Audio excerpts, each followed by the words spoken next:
Hi, we're back. Hi. We are back again. I'm Michael. Welcome to Inside Security, the show where we talk about everything in IT security that I find interesting. Thanks again for joining us on a Friday evening or late Friday for some. That's really awesome. Like I've been really hyped about this all week basically. So we've gone back and forth between the last episodes. I mean, there's only been 3 episodes, right? So, but anyway, we've gone back and forth between blue and red teaming. And this episode, we're going to go back to the offensive side, or the red teaming, the red side, basically. And we have Jinny with us. Would you like to introduce yourself? Always the nervous part The of tough introducing question. myself. Yeah, and now we're switching to English as well. Yeah. Right, so my name is Jinny. I work as a penetration tester for Defensify in Malmö. And I've been doing this for on and off for about 10 years now. And I keep switching. I can't really decide if I want to penetration test or if I want to do secure coding. So I've been a developer for a few years as well. But now I'm back to penetration testing because I guess that's where I want to be in the end. That's awesome. What do you code in? Do you have any favorite language or something? It's actually a lot of Python and PHP right now. I know people are like, oh no, PHP, it's bad, people say.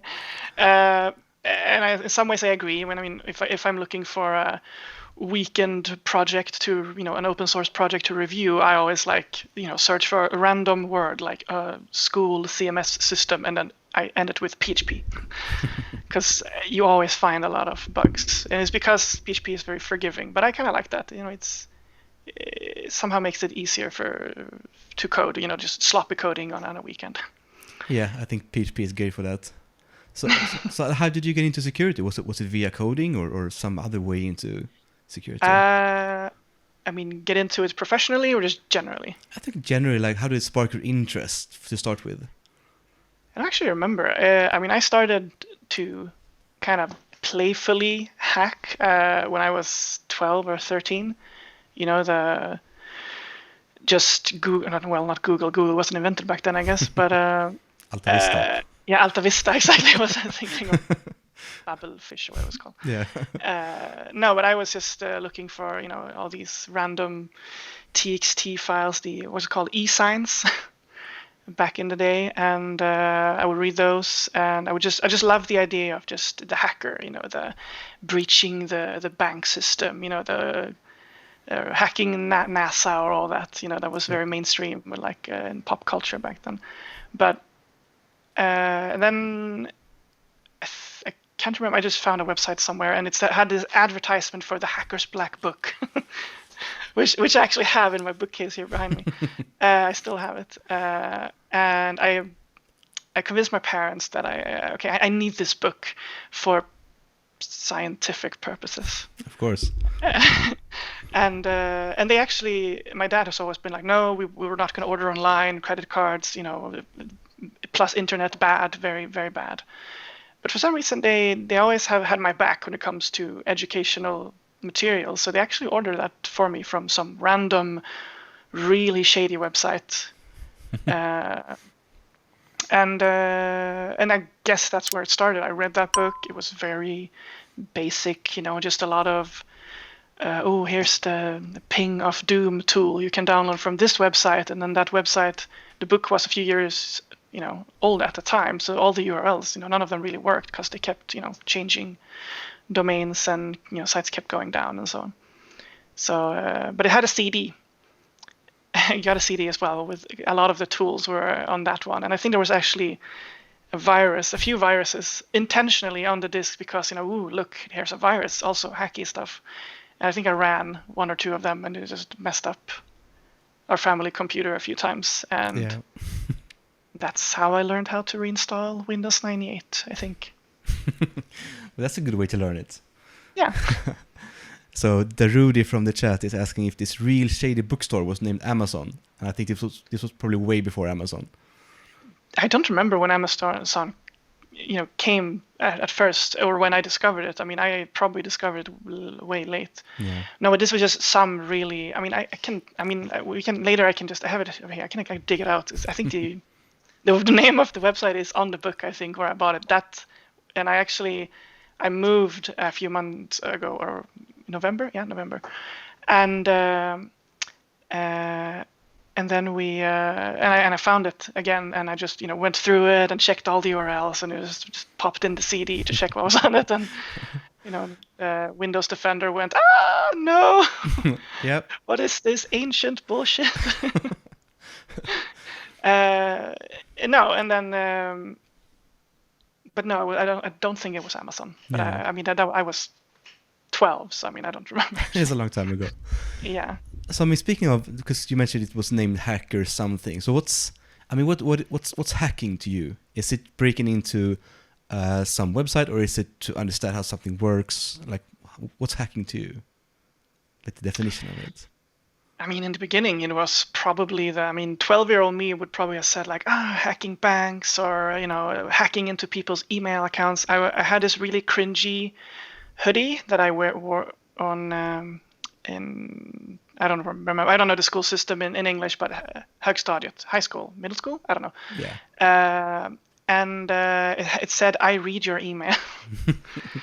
And that was a lie. I didn't read people's email, because when I started out, I didn't know how to hack an email account, but I tried. I failed. No, actually, hacking for me today is more about the curiosity of how things, to tinker with things, how things work, and to break them, of course. Yeah. I mean, I don't only tinker with things to find out how they function. I expect to find someone's password in there somewhere.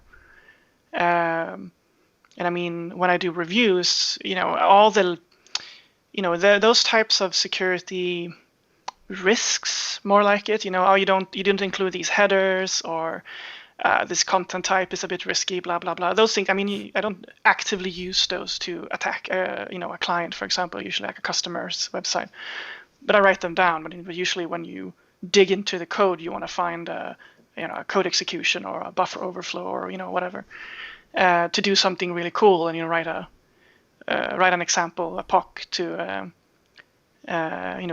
bedazzle the customer, in a overwhelmingly pretty PowerPoint presentation or something. Always. So do you do, what do you do most? Is it like code reviews, pen testing, red teaming, or is it just a mix of everything, or anything else? Red teaming is relatively rare for me. I do it, but it's pretty rare, because customers usually, they just want, the most common thing is that they have either this really old application, or they have this new, it's a startup, for example, and they have this new application that they just, it's not a compliance test, but they want to just check out, do we have something we need to be worried about? Usually GDPR is very common these days, that they're worried about GDPR, customer data leaking out and so on.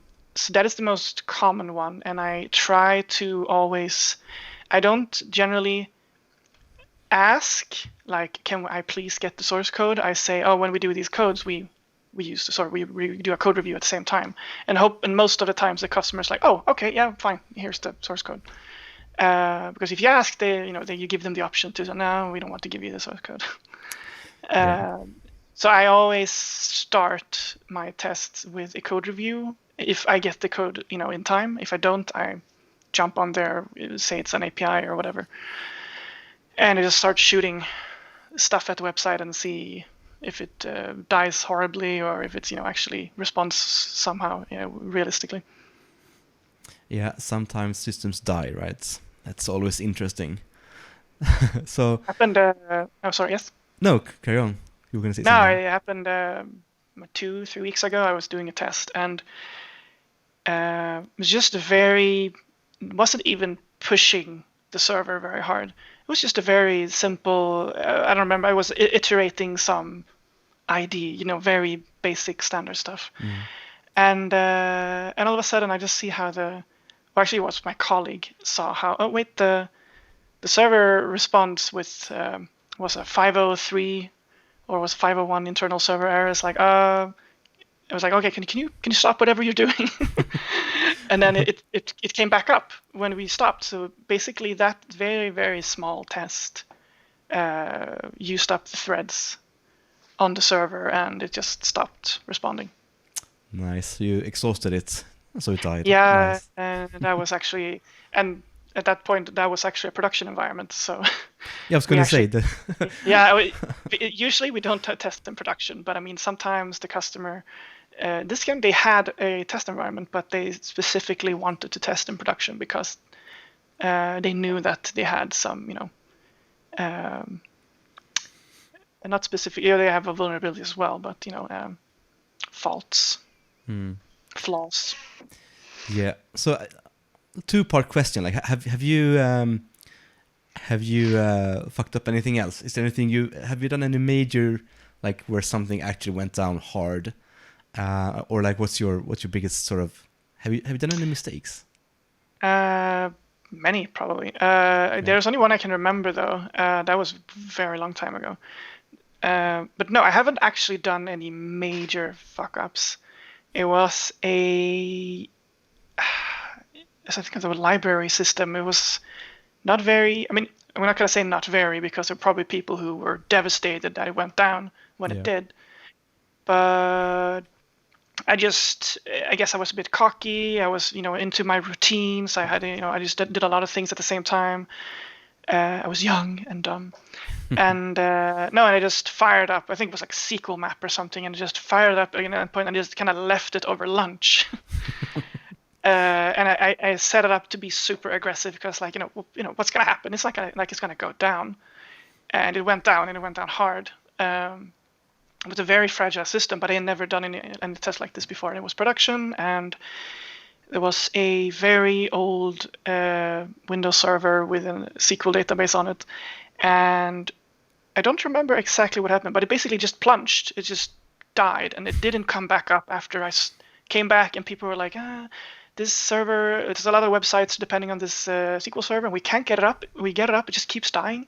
It's like, this can't be my fault. I mean, I did an open SQL map, and it's a SQL server. Maybe I should just check. So I stopped it, and then they restarted again, and it went up, and it stayed up. And we checked the logs in the web application, and we realized that, that was me. And no one outside of that IT department found out until now. But well, there's a time for everything. Yeah, I guess that was my sort of, biggest mess up. That I can remember at least. Yeah, I always say that, I mean, everyone has at least one big fuck up in their career. And I haven't had mine yet, so, I mean, it's with that logic, it will eventually come, right? So, yeah, I hope that's yours, so that you've done your big thing, and you won't have anything else. I learned from that, I did. And nowadays, when we test, we always make sure to ask the customer in the beginning, like, do you have a test environment we can use? Are there any other people using this test environment right now? Or because there was one time when I don't count that as a fuck up. That was more of a misunderstanding between me and the customer. They had a testing team that had a bunch of use cases they were going through during the week, and I got access to the test environment, and I just went hard because it's like, this is test environment. They said, you can just do whatever you want. I was like, okay, I'm gonna just bash the shit out of this server, and all of a sudden I got a call from the customer saying, "Are you doing something right now?" Yeah, of course I am. I'm trying to destroy your server here. Yeah. And they say, yeah, our testing team says they can't access the site. It just keeps not responding. It's like, okay. And then basically what we did was that the testing team had to reschedule.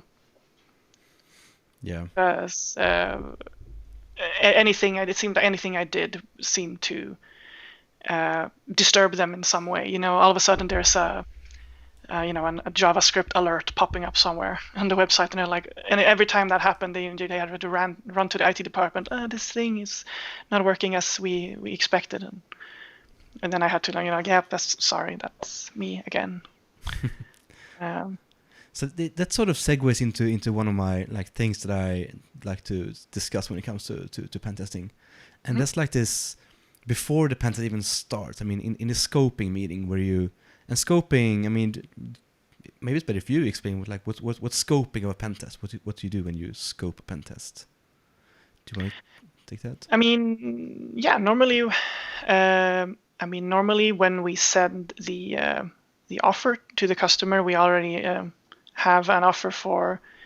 We already discussed sort of what we're doing. They have their request sent to us, and basically they say like, okay, we have this application, these technologies, and so on. And if there's anything to fill in, like how many endpoints are there, roughly. I don't normally care about how many endpoints there are in this specific API, for example. I can usually always cover it within 40 hours, or if it's a very big application, maybe 80 hours. But yeah, so normally we ask that, and we ask which URLs are within scope. Are there some of them that are outside of the scope? Maybe there's a front end and there's say maybe 2 backends, or maybe there's one backend and one. Sometimes you have an endpoint that is only maybe an AVS bucket with images or something, and that's called data.blah.blah.com or something. And maybe sometimes there are things that are specifically no, this part is technically a third-party software or something that we installed, and that domain is out of scope, or so that's what we do. And then we also make sure that if we want at least 2 test accounts. If they have, I actually had this type of meeting today with a customer, and I asked them, because they went through the flow. So I asked them to go through the application. Usually they share the screen and they show me, so I can just see what am I supposed to do.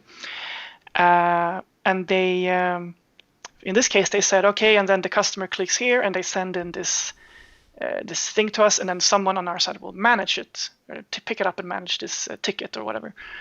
And then my reaction to that would be, okay, so you manage it somehow. Does that mean that there is an administrative interface, and is that part of this application, and is it within scope? Will I get source code? Actually have it. I think I have a list here actually. Hold on. So basically it's source code I ask for. Is that within the scope? And we also ask, what is the worst case scenario for the customer? And that's more like that's more of a conversation starter, because then they will, if there are many people in a meeting, they will start, they will actually start discuss with each other, like, oh, well, what is our worst case scenario? Is it our customer information? Is it this part of the system? So, and then I can learn more from them discussing with each other, basically. But the most common question for that is, is our users, our customer information. We don't want that to leak. In some scenarios, it's we don't want you to be able to take over the system and jump into our internal network because it's not isolated. So URLs, user account, if there are different privileges, it's usually within the scope to test with the different privileges. What technologies are being used and so on. And just to finish off the list, I also ask for the contact person and if my IP needs to be whitelisted. Check. Good. That's an exhaustive list. It rings a bell even in my old pen testing days. I think scope. I mean, if you scope a pen test badly, that's gonna mess up the whole pen test. And it can be quite hard, at least in my experience, if you have someone from the customer side and it's the first pen test that they order, and they have no idea really what to expect, and they're like, so will you be done with this on Monday, or like how long does it take? And like, no, it takes a week or 2 or something. And like then it's going to be you have to explain some things to the customer. So like my pet peeve when it comes to this is the when you enter a scoping meeting and they're like, yeah, so you have 72 hours to do this, and here's the 18 systems and the 42 servers. And like when you're done, like, can we say that we did a pen test, right? Like we've done that. Then I sort of understand that, okay, so they won't even care about the result. Like they won't even look at it. It's just for compliance reasons. Like they have a customer on their side somewhere who sort of requires them to pen test the systems. They don't give a shit about the results, but they've done a pen test. I hated those pen tests. Like, it's not going to end up in anything. Hopefully those are gone, but have you any of those, or are you lucky enough to have been spared? We've had a lot of those, and it's a good place to ask. Have you also had those customers who come to you and you go through the whole startup meeting and you scope it and blah blah blah, and then they ask you for this document, basically a stamp that says basically that what you're just saying, that we've done a pen test, is a certified excellence sort of thing, golden stamp. There's actually people who've asked if we can create a thing like that, like a document that they can, doesn't show if we found anything, that's just, oh, they've done a pen test at this date, nice stamp with a gold color or something, and they can just just frame that and put it on the wall or show it to customers and stuff. Yep. And Green check mark. Yeah, I never do that.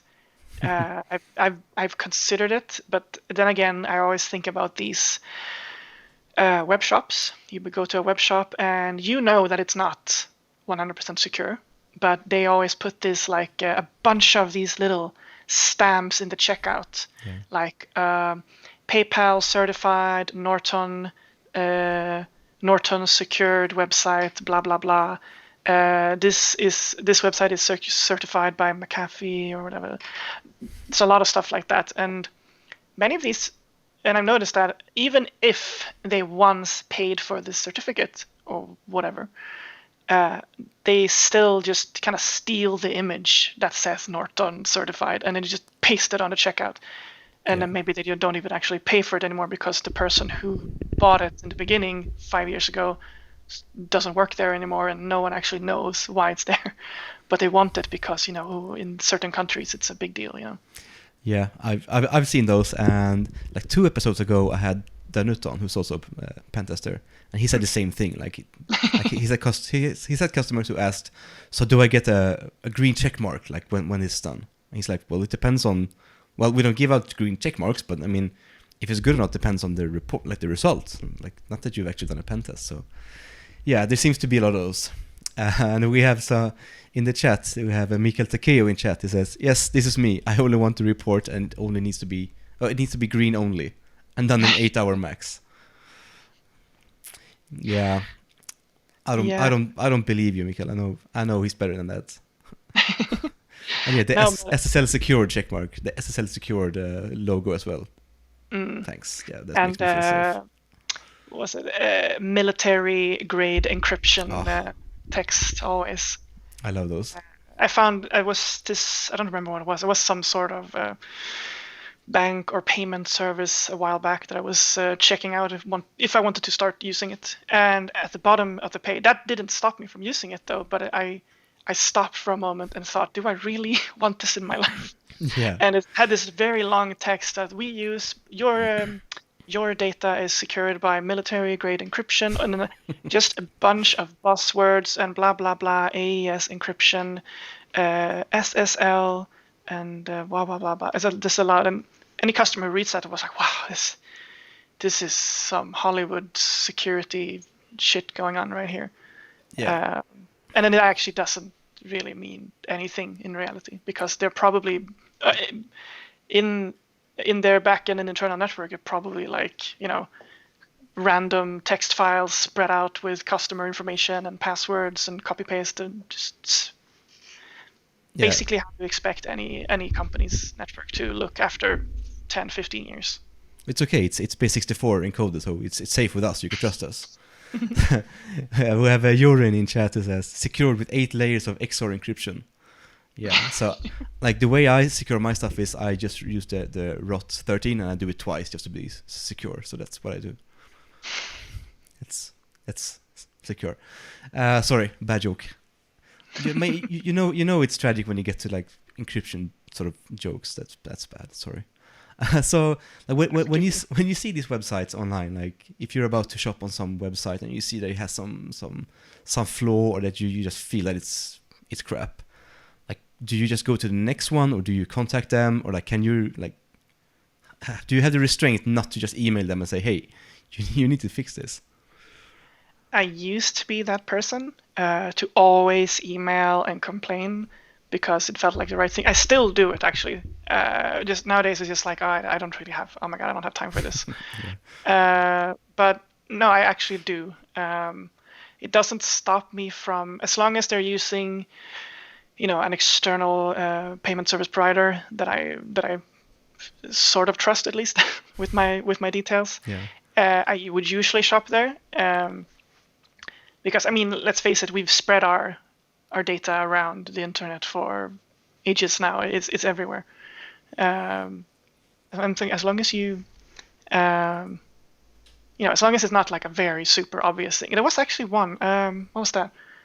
I was getting. I had glasses a long time ago, and I was getting new glasses, and I got an offer from some, insert random optician company here, and I really got an email. And I was like, oh, this is actually pretty good. And I just went into their website, and they had I got this, an error message with a stack trace, and I was like, okay, this is not what I expected.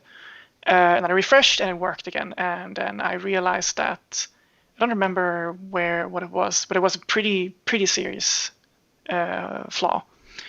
And I actually emailed them and I said, I really want this deal that you email about, but I won't enter my details until you fix this problem. And they actually got back to me like a week later and said, like, okay, we talked to our IT department, and they said that they fixed it now. Can you test? And I checked it, and it worked. And okay, here's my money. Give me glasses. That has to have been a good deal for you to wait for that long to get that deal. I think it was a pretty good deal. It was like, I think you got like 2 glasses for some amount of, okay amount of money. And I think one of them was those kind of progressive kind of thing. And then I went and pew-pewed laser into my eyes, and I don't need glasses anymore. So that's pretty cool. That's good. So Darudi from chat says that he emailed. Well, he says, I emailed NVIDIA about the wrong certificate on the web server, and they replied with, just click ignore and it's gone. Thanks. That's not what you want to hear. It was actually I was at it was one of many tiny museums in Lund. And we walked around, and they had a basement and a bunch of like Stone Age artifacts, and really fascinating. I love stuff like that. And they had a really ancient computer standing there where you can search in this archive for all the items, and you can read about them. Oh, okay. And then I, damage from my work, I enter a quote and pressed enter, and it just absolutely crashed and gave me a SQL error. And I was like, oh. That's how it is. And I left it at that, and I remembered, okay, just check the URL. Okay, this is the website, And then I went to when I came get back home, I went to their website and checked, can I actually access this archive from their website? And I could. And but I don't remember what it was. It was like an error. You couldn't. There was a link to it. They wrote about it, and they linked to this archive. When you try to enter it, it gave you some sort of error. So I actually emailed them and said, okay, I found a flaw in this one, this archive. I can't access it from here. Is that intentional? Do you know about this flaw? And they're like, oh, we don't know what you're talking about. We sent this to our IT person, and IT person will check. And IT person says there's no problem. And I still couldn't access it. I was like, okay, am I supposed to be able to access this, website, since you have a link on your website to this archive? And they said, yes, we have sent your request to our IT person, and IT person says it's fine. And then nothing more happened after that. And I just, okay, I don't have energy for this. So I just stopped. And then eventually I think they stopped just the whole like reception person that I emailed. She stopped answering my emails after that. So I was like, okay, fine, have it your way. Have a vulnerable Stone Age archive, fine. Yeah, what do I care?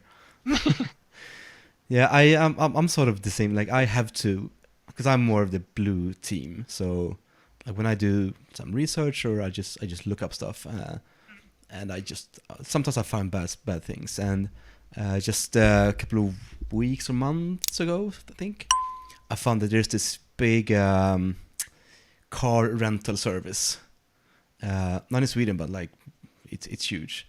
And they've actually been compromised and are serving malware from their website.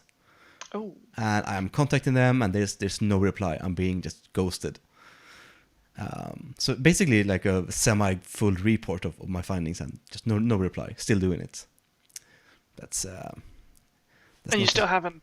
They still haven't resolved it, or? Nope, not a single reply. Still up there. Still serving malware. So. Yeah, I'm not in the name and shame game, but I mean that's bad. It's a feature. They're serving cars and malware. Exactly. It's a thing. I mean that's it. We're a command and control center for cars and malware, so that's what we do. Yeah, I wouldn't rent a self-driving car for them, I think. I don't think so. No. It's for free. Nope, I'm good. Thanks. I don't want to die today. So, like, speaking about internet stuff and like coding, no, let's pick a question from chat, from Rasen. So how do you keep up with everything new that's going on? Like, do you check Twitter or blogs or podcast or something else? And like, how do you stay up to date? I mean, the honest answer is I don't, but sort of. Just I sometimes, I'm late in the game. Basically, I mean, chat with people normally. I mean, I have Twitter. I don't have time to use it because I'm so busy with my own stuff. So I'm actually pretty bad at keeping up to speed. Like maybe if there's this huge vulnerability, I'll usually either hear it from a colleague who is like, oh, check this out. This is really cool. They're usually the ones who, I have one colleague who is he's reading a lot of blogs and he's on Twitter and he's everywhere and he's always really quick at giving me all the updates. But generally, I'd say I used to use Twitter a lot. I would say that's why I'm normally my main source of information. And then chat groups and Twitter. And then if not, then I don't keep updated because I like to just sort of, like I said before, I just like to pick some sort of open source software on a Friday evening, and then I just dig into it, and I'll sit all weekend, and I'll just write my own little report and send. I don't know. Some people watch TV series all Friday. I read code. And some people are here watching and listening to us. That's awesome. Oh yeah. Oh my god. Yeah, it's Friday. Woo. Yeah, it's awesome. So do you, like, when you do those kind of reports for open source stuff, is it a bug bounty, or is it like is it just that they have some form of disclosure like on their site, or how do you pick them? Usually, I mean, it's just either it's because I've come across them. Many of them it's just that I've come across. Say I'll do an internal network assessment of some customer, and when you go through all of their, you Nmap them, and then you eyewitness all of their web apps, and you just click through like 150 screenshots of front pages. And once in a while, it's not that often, but sometimes you just see some sort of weird app you've never seen before. It's like, oh, just some random image hosting on their internal network or something. And I'll Google it, and it's random small PHP project. I'll write this down. Maybe it'll come in use later. Mm-hmm. Which usually, I would like to say, I'll jump on it the next chance I get, but it usually takes like half a year. And I'll just find the note in a pile. It's like, oh yeah, it was that thing. And I'll download it and I'll check, oh shit, there's a lot of problems here. I'm gonna dig into this.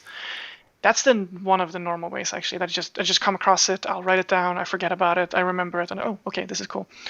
But then if I actively want to find something, I actually, and this is gonna sound silly, I guess, because this is, I mean, I like PHP, but it's also, I like PHP and I like PHP because I like it because I like just fun to write PHP code, and I like it because if you just find some obscure PHP project somewhere, you're gonna find a lot of problems in there. Yeah. And there's nothing wrong with PHP. It's just easy to do the wrong thing, which I like. I appreciate that because it means I have a lot of bugs to find. And that's actually Google. School grading CMS. PHP something, or whatever. I'll just find something. If you Google that, you'll probably find something super obscure and small made by someone and no one uses it. But I mean, just find something. I mean, eventually you'll come across something that is, at least has a few users. And for me, that's enough. It's someone put a lot of energy into this project. They're probably proud of it. I'm going to tear it to pieces, and I'm going to present a beautiful report to this person, and hopefully they will like it. There was one person who got super pissed at me. It was last year, actually. He actually, I mean, if there's such a thing as yelling in an email, I guess it's caps. That's what he did, because he claimed that I was an idiot, that I wasted his time, that people like me just are. I think he said something that people like me are what destroys the internet. Oh, thanks. I mean, he's not wrong. Yeah, or it's the opposite, that you're sort of rebuilding it and just making it better, right? That's the way I see it. Yeah, let's see it like that. Yes. So do you contribute to any open source projects, or do you just do to find vulnerable stuff? Not actively. I mean, sure, I've probably done it at some point way back, but I mean, not actively, never actively. And if I do, it's 9 out of 10 times it is because I want to find something to play with and destroy. Sometimes I don't destroy it. Sometimes it's like, oh, this is actually very well written, and maybe I just have some small detail that I want to point out, and then I'll throw them an email, and they'll say, oh, cool, thanks, we'll fix that. One point I have one open review that I've done that I'm still waiting for the responsible disclosure date to pass. And I have a lot of communication with that company, but they don't seem to, so far. Maybe they're doing something. Of course, I don't know that. But so far, it doesn't seem like they're doing anything. They just keep emailing me saying like, "Oh, we were going to have a meeting with you. Don't worry." And the date is getting closer and closer and closer and closer.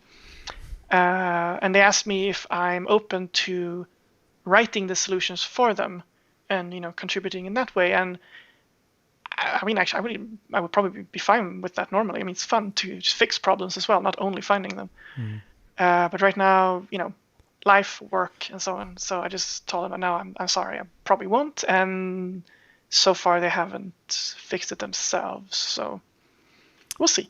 And it's about to expire, right? The time for it. I'm trying to, I send them emails like every other week right now because telling them I'm trying not to. It's like when you do stuff like this, is also you have to be careful because sometimes people get mad. I mean, you're digging into their stuff. This is code that they probably put maybe years developing, and it might come out as you are being this really nasty person to them. You're destroying their work. It's their baby, right? Yes, their baby. You're creating extra work for them. You're threatening to expose their flaws on the internet, and that can come across as hostile to them maybe. Yeah. So I'm really trying to find any other excuse to contact them except have you fixed it? More like the CVE IDs I got those allocated like 2 weeks ago, and I was now I have a reason to contact them and ask them. It's like, okay, and I listed all the CVs and give them a nice little table, and I was like, oh, by the way, should we set up a meeting? I mean, or would you just want to talk via email? Whichever is fine with me. You decide, and maybe we can discuss solutions, or if you've already solved it, just really make it clear that the power is in their hands for a limited period of time. But you don't have to point that out, of course. Yeah, of course. You got some activity in chat. They're really active tonight. I like that. So they're asking. Let's scroll up a bit. Silica asks, so what are your thoughts on bug bounties and the bug bounty scene? I have a hunch she might be quite good at it. I love bug bounties. I'm really bad at it myself, mostly because I don't take well to failure. No, it's like failure as in not finding anything, or it's a duplicate report, which I used to try bug bounties a lot before, and I found something and it's a duplicate report, or I found something that this specific company doesn't care about this sort of vulnerability, or I just spend a lot of time not finding anything, and I get stressed, which is really dumb, I know, but I get stressed. I was like, I'm not finding anything, and I'm not succeeding.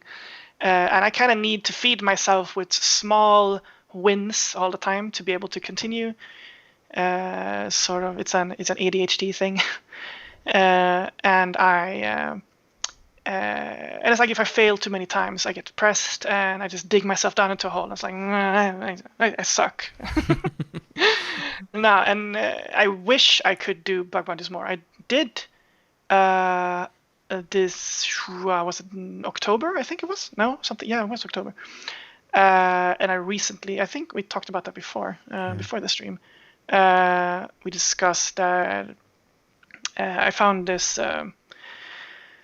was some CSRF that I could use to delete someone's account from a website, and I got a bug. I turned it in a report, and it took a very long time for them to believe me because they couldn't reproduce it.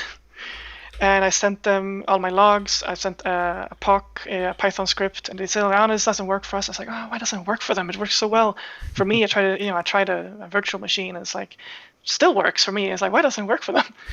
And eventually I just set up Firefox, half screen burp, and then I just recorded it every single step as I did it from scratch.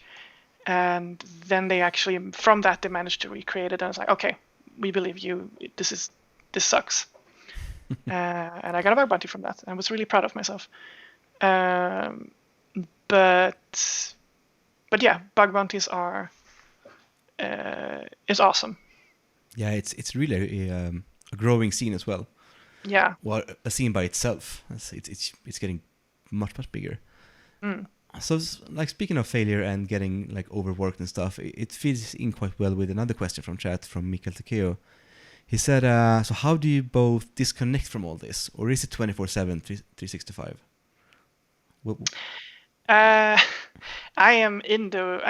It's a constant battle to disconnect. We have certain days in the week here at home where we say that, okay, at 5:00 we just stop whatever we're doing and we cook dinner and we sit in front of the TV and we just watch some TV series on Netflix or something. And no phones, no computers, and so on.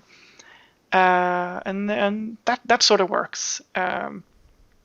But it's like I said, it's a constant battle. It doesn't always work.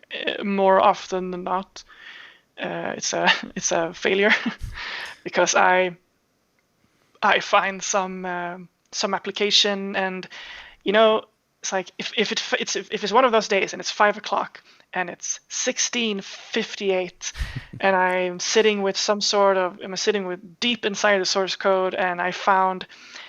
You don't specifically find something that, that's a vulnerability, that's a really critical flaw, but you're seeing that, I can actually, I can inject something here. Where does this information go? And then you find you have a hunch that, okay, this is probably something really nice, but my partner is just staring at me like, it's time. We're gonna cook and we're gonna relax. And it's like, but I don't wanna. Yeah. So do you actually pause then? If my partner says so, yes. If partner forgets, no. Yeah, that's a good solution. I continue for as long as I can, and then I have to. I usually get so pumped up and hyped, so I have to go for a run. I just take my football. I have a football to activate myself, and I just run out to the grass fields outside where we live. And I just kick the football for like an hour, and I just run back and forth just to tire myself out. Yeah. And then it's easier to disconnect, but it's really hard sometimes. It's mostly 24/7, just go, 100 miles per hour. Yeah, I'm sort of the same. Like my mind is going like crazy constantly. Like I have 100 different threads going on all the time, and like they're simultaneously doing stuff and thinking stuff, and it's exhausting in the long run. So I'm probably the worst person to ask for advice about disconnecting and winding down, but I have hit the wall twice in my life. It is an absolutely disgusting experience because you feel so bad about yourself. So if you're the type of person that maybe especially if you're early in your career and you feel like you're just working, I can't disconnect. It's time to to take care of that before you hit the wall, because hitting the wall was not, especially the second time, was not a fun experience. I can imagine, and I think that's an issue in our industry, that we're sort of expected to just not stop working at 5 o'clock, and we're expected to go home and watch talks on YouTube and watch DEF CON talks and mess with our lab environments and do everything. Yeah. Because it is a hobby as well. It's not just work, but still, it's a lot. So my way of disconnecting is to actually play some games, and I have a bunch of people that I play Rainbow Six Siege with, which takes and that takes up all my attention because I really have to focus because I'm shit at it. So I really have to focus, and I can't really think about anything else. I just have to be in that. I have a friend that also plays that game. He's tried to get me into it sometimes. I don't know. I just don't play those competitive games, especially where you play them online with other people. Yeah. I'm so bad at them, so it's like oh no, I died again. Oh no. No, I like play single player, what's it called, shooters, FPS. Fear. I like Fear, that old thing.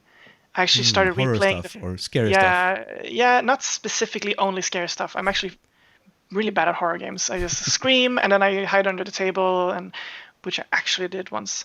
But that was actually because I was using a VR headset, and it was something that jumped in front of me, and I just screamed, and I just sat down on the floor, and I was like, no, fuck this, never again. There was one time I tried streaming, and then I didn't do it again after that. Single player FPS games like Fear, like a mix of shooting and like Doom as well, is pretty nice. It's like I need a lot of stuff to happen all the time. I need to go fast. I need to be the hero. I need to win. I need to be the best. You need those senses on edge like all the time. Yeah, and it's actually this happens, but very, very seldom that I play on hard mode or anything like that. I more often play on easy mode. I don't use cheats or anything like that, but I play on easy mode, and then I just sort of want a game where I can just shoot stuff and there's like a cool story of some sort, and then I just walk through the game and try to focus on the game and not think about that beautiful piece of code on this other screen I have here. I could dig into, but I don't, because I need to relax. Exactly, it's a good way to disconnect. So from chat, Rasen says that you should play Alien Isolation. Oh yeah, I actually looked at that on Steam. When I was looking at what should I play now, and that's when I picked the first Fear game and started replaying it. I actually looked at Fear Isolation, but I watched a streamer play it once, and he broke down at the end of the game. And I felt so sorry for him, and I was like, oh my god, do I really have the nerves to play this game? But yes, that is definitely on my list. I do want to check that one out sometime. I'm well into gaming, but I actually haven't seen anything about Alien Isolation. I should have a look. So I had a VR headset before, and I played Resident Evil on PS4, and I couldn't finish the game. Like, I don't like scary movies and stuff. I get too scared. And then that game was just not for me. That was way too scary for me. So I just stopped playing it. I don't know why I torture myself. I love scary movies. Scary movies, fine. Not slaughter and I don't like gory stuff, but I like classics. Haunted house. But what's it called? Paranormal Activities. Those movies. There's a game for that as well. I play that with VR headset, and my goal was, okay, I have a friend who said, okay, I want you to stream this, and I want to watch you play this and just get scared shitless. It's like, you're on. we'll do it. And I said, my initial goal was, okay, 1 hour every night or every Saturday or whatever it was. And we're going to stream this, and I'm going to, he's going to watch me get scared. And I think it took like one session. I don't even think I finished the whole hour. After that, I was like, okay, due to reasons, I need to cap this at 20 minutes. Yep. Because if not, I'm just going to sit on the floor and scream.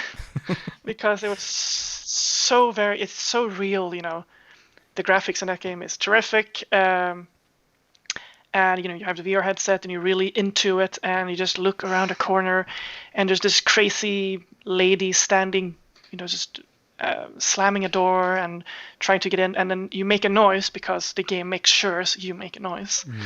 And she turns around and she just runs towards you, and I'm like, fuck no. I can't do that. That's that was so scary. And it is just, it's like, sure, you have all this freedom in VR, but it's still kind of clunky. It's not like you can just run. You'll trip over the cable, I'll run into a cabinet or something, I'll trip over the sofa. Yeah. You have to use those little controllers, and you just, okay, so I'll turn around here, and this one is forward, and you just walk, and you can hear her do, do, do, do, do, behind you. And then you have to really try to, grab the handle of the door. You're really not an intelligent person when you're really stressed in a VR game, because it's just like, get down, and then you pull the door towards to close. And the first time she got me and I died, and I had to take like a break. I was like, okay, this is a good time to go to the toilet, maybe get a glass to drink. Yeah. Any excuse not to have the VR headset on. I haven't played VR for quite a while now because of those reasons, because I always get baited into trying a horror game, and then I just sit on the floor crying like. Yeah, I feel you. I'm the same. I hate those. It's way too creepy for me. All right, so what's scarier, the movie The Ring or The Grudge, or a web shop without HTTPS that you have to use? Actually, what was that? I actually did use a clear text. Where was that? It was yesterday, and I remember I used the site because I had to use it for. I don't remember what it was now actually. But it was annoying me during the whole time. Okay, don't enter anything sensitive on this website. Don't enter anything sensitive on this website. Don't do it. No, but I think actually I like The Grudge more, in the sense that it was actually a bit scarier for me. I think the sound. My favorite. I think it was a second movie with the staircase. Have you seen that? She's in this apartment complex, and she looks outside of her door, and this like big staircase that goes around like this, and there's this hole in the middle that goes from the top of the building all the way down. I don't know what it was called, like a chimney thing. And she just kind of peeks out and looks up, and she can hear the echoing of the and you see the lights just sort of just turn off. I love that scene. Yeah, no, I don't. So nope. I've seen some, but I hate it. It's I can't sleep. I have to, when I watch a really scary movie, I have to watch something like a comedy after that.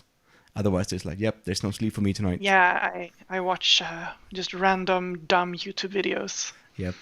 And if I don't, if I wake up during the night, I always have to like pep myself. Okay, just convince me. Come on, you're not scared. There's nothing outside of the bedroom. There's nothing under the bed. Just turn on the light and go to the bathroom like a grown woman. God damn it. And that happens more often than I would care to admit. That's fine. I mean, I happily admit it that I'm too scared for this stuff. I like happy movies like Airplane with Leslie Nielsen from the 80s. That's my kind of movies. Bad jokes, just stupid stuff.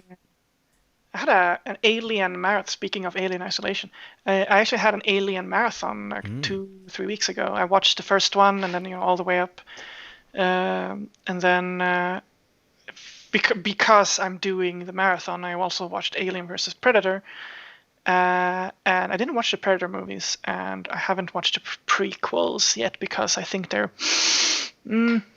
so-so. So I know they released a role-playing game for Alien. That might be interesting to check out. Yeah, Alien, the role-playing game, is supposed to be really scary actually if you have a good game master or like DM. So that might be something for the role-playing geeks in chat, if there's any, or it's just me. So I wanted to sort of jump into another segment of the show that I've stolen completely from another show. It's called Overrated, Underrated. It's actually been really fun. It's the idea is that I throw out stuff at you, just single words or a concept, something, and then you decide if it's overrated or underrated to you, not to the industry or something. Just your idea, and if you want to expand on it, do. If you don't want to, just overrated, just something. Right?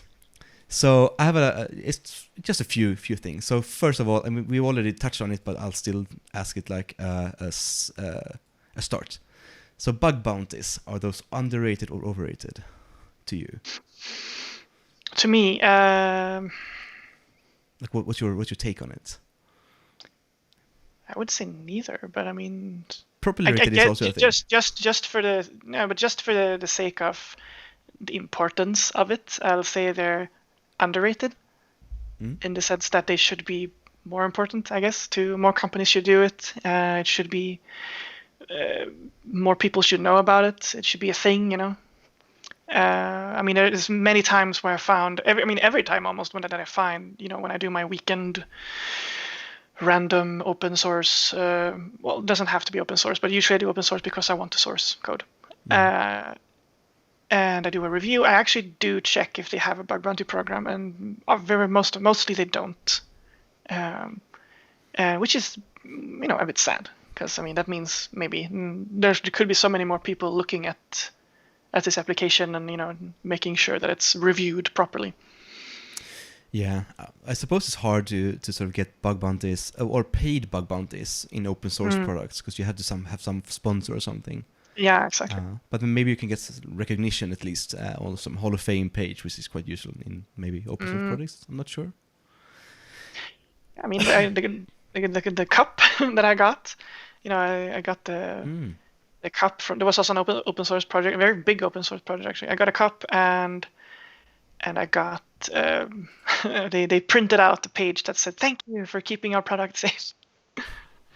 Yeah, that was nice. That was a recognition. I mean, I wrote it's also, I mean, when I do this, I almost always write some sort of article, just, you know, detailing what I did and what I found, just because it's fun, but also because, you know, it's building my repository of some sort of exposure also, you know.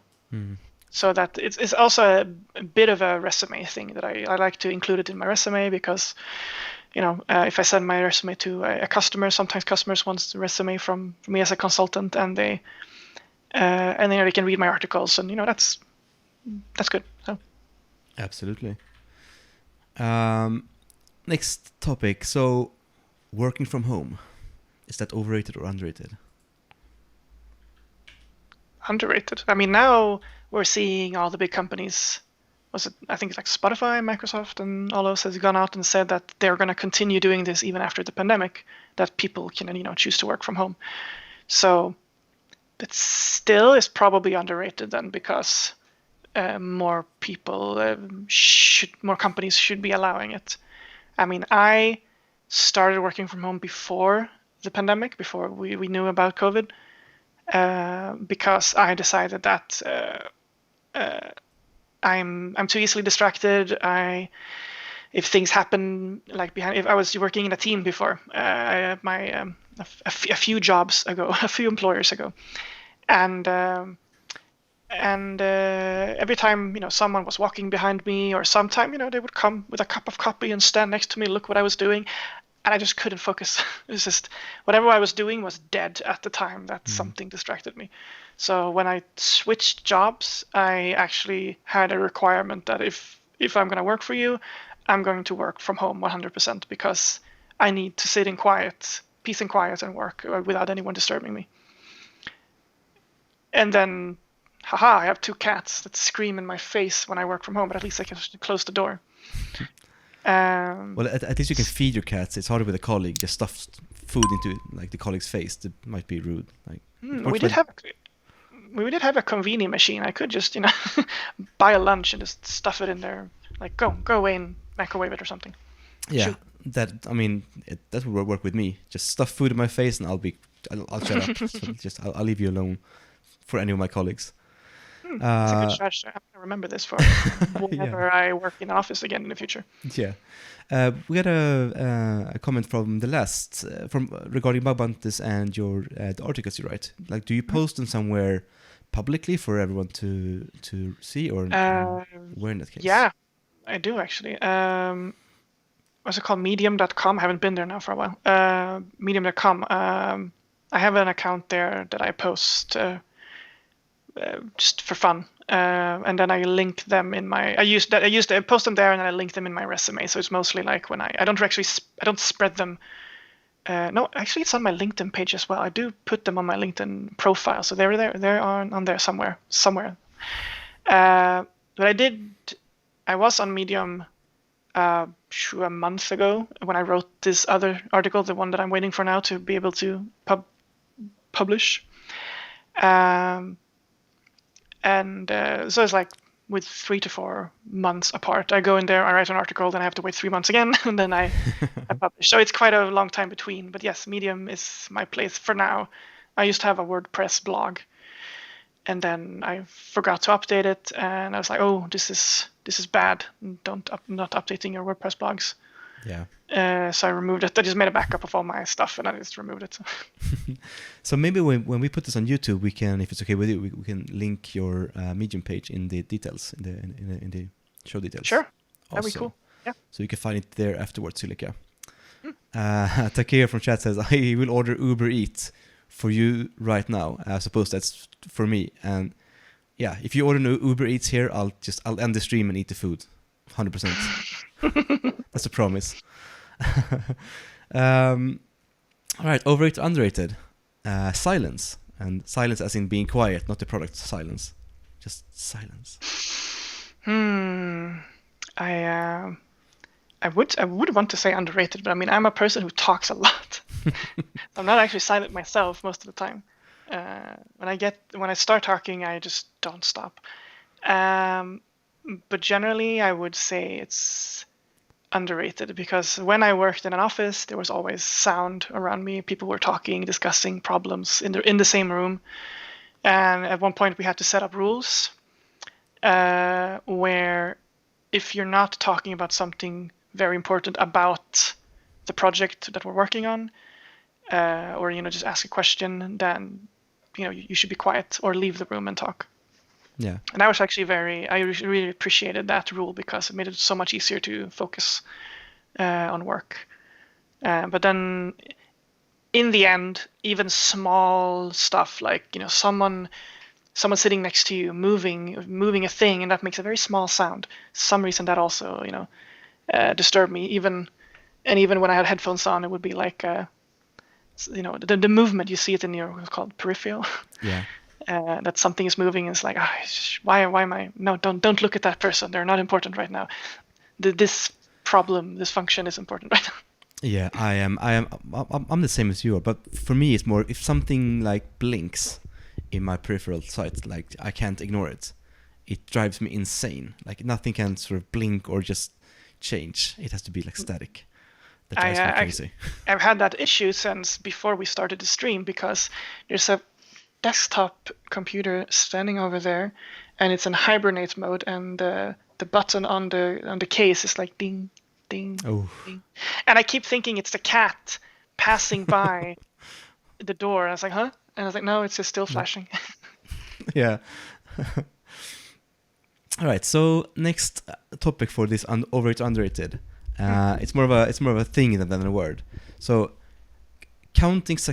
measuring success by the number of CVEs to your name. Is that overrated or underrated? Oh, it's so hard. I know. That's the thank you.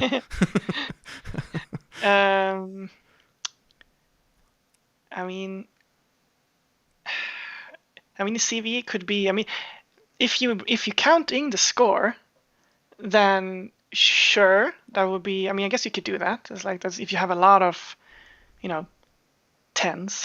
Yeah.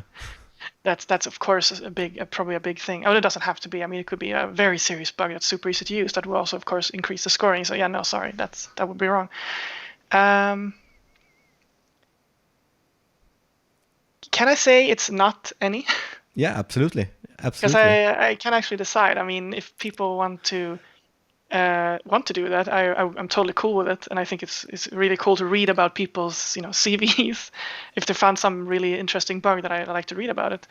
But at the same time, I'm not sure if focusing on only that. It's more like for me, it's more of a byproduct almost. No, it's like a thing if I find something, I do a CV because it's a standard, and you can go to different archives and you can find them all about a certain product. It's more about organizing for me. So it's a small piece of the puzzle when it comes to measuring success. So it's like when I write my articles, I don't specifically do it to measure success. I do it mostly because it's fun and because I want to somehow to be able to engage in conversation with other people about what I found and what I write. But I don't specifically. I mean, most of the articles I write, when I say after a week after I've published it, that's when I maybe discuss with friends and colleagues about the thing, and then we drop it, and then we usually don't revisit that anymore, and I don't just really count that into my success, I guess. I don't know. That was a really difficult one to. Sorry, it is hard. I know. So like my take on that is two-faced. To be honest, I'd say it's overrated to measure success by like how many CVs you have. But if I had a lot of CVs to my name, I'd put it out there. So two-faced answer, but the honest answer. Sorry. No, I mean, I guess it depends also on who reads it, who sees. I mean, if you show this, if you put, like me, for example, if you put this in your resume and if you send this to a customer, they will see like maybe a non-tech savvy person will read it and like, oh wow, that's a lot of stuff right there. Their tech lead will read it and like, oh, okay, there's actually some proof of work here. That's good. We like this person. So, and maybe like if I read your resume and I see that you have a lot of CVs, I'll actually probably be like, wow, that's pretty cool. But say all of them are like super super super simple. Yeah.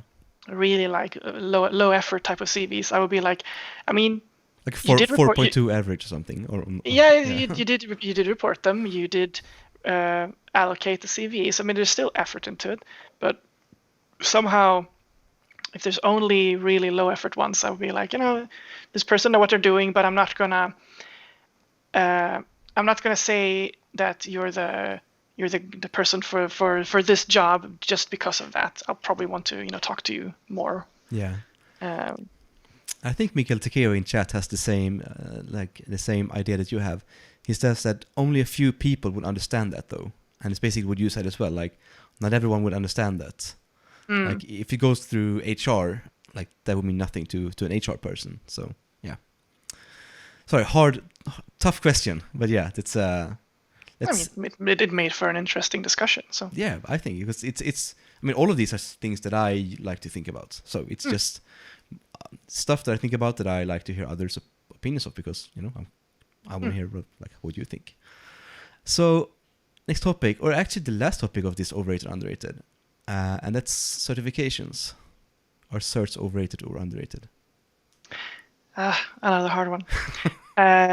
Yep. I like certifications simply because it's someone else who is potentially respected in the industry. Certifies that I know what I'm talking about. And for me, that's a good for a opener, like a conversation starter with a customer. I've had customers who require certain certifications. Some certification of which I do not have, and therefore sometimes they didn't want me to do their work because they wanted some specifically who had that certification, which that's there, up to them. But often, I would prefer to talk and by action and discussion show what I'm good at. I'm the type of person who gets really stressed when I have to do like a test, and therefore I have 0 certifications. I've done a lot of courses, and like plowed through a ton of course material and labs and everything, and even made some myself. But I've never actually taken a certificate because I get so stressed when I have to do a test. I'm the type of person that blanks, So yeah, it's like you said, it's a two-faced thing there as well. It's like I don't want to rely too much on it, because it's also like there's also the problem, with some certifications which say requires you to read a book or like a PDF and then do a lab and write a report. There is probably, I don't know, don't take my word for this because I don't know. There are probably people who do these certificates for other people for money. Yeah. So in that sense, it's like when I think about, I want a certificate because it will be really cool and it will look good on my resume and so on. I think like, will people care about this? I'm not sure. Do people usually care about this kind of stuff? So I'm going to put myself in the middle there again. Yeah. Because I think it's really cool if you're the type of person that can do certificates and you have certificates and everything. I think that's super cool. And I admire those people who can sit through a test, because I can't. I'm just going to continue to only do the test, the lab material and learn, and not have the certificates for now. Yeah. I can dream. Yeah, of course. Like we should. And it's because you mentioned that some people like write or do exams for others for payment, and that was the issue with the OSCP exam or cert. So they had that issue. Yeah, maybe that's what you were thinking about, but didn't want to name them. That's why I didn't take. I did a lot of the labs, and plowed through all the documentation, all the video material, and put a lot of effort and time into that course. But I never did the certificate because it's too much pressure. Yeah, because you got 24 hours to hack a certain amount of boxes, and like you have to do it in this time frame and then write the report. But yeah, so Dave actually, because when you did that exam, like there was no proof that you actually did it. So there were other people who sold that. I'll do it for you if you pay me this amount of money. So nowadays they've changed this exam thingy. So you have to do it. I don't remember the English word for it, but you have to have your webcam on, and like actually someone has to watch you on stream while you do it, and you have to be alone in that room and stuff. Yep, they ask you to take your webcam and show them around the room. You have to always show your screen. They record you. They have you have to install some plugin and everything. It's and if you want to go to the toilet, you have to tell them, I want to go to the toilet. I want to leave the computer for a minute. Okay, and they're like, okay, we'll pause for a few minutes, and then I'll come back, and I say, okay, I'm back, and then they'll say, okay, we'll continue. Yeah, and this is a 24-hour exam. Yeah, and I was like, no, I can't. I can't. That was too much. So even though there are it's very unfortunate that we have those problems that people are, paying others to do this for them, because that means that people like me who just wants to sit by myself and write a report, do a lab or something, write a report by myself and then send it in and get my certification, cannot do it. At least not that one. There are others that I actually have been looking at to do instead, just to get that little sense of success.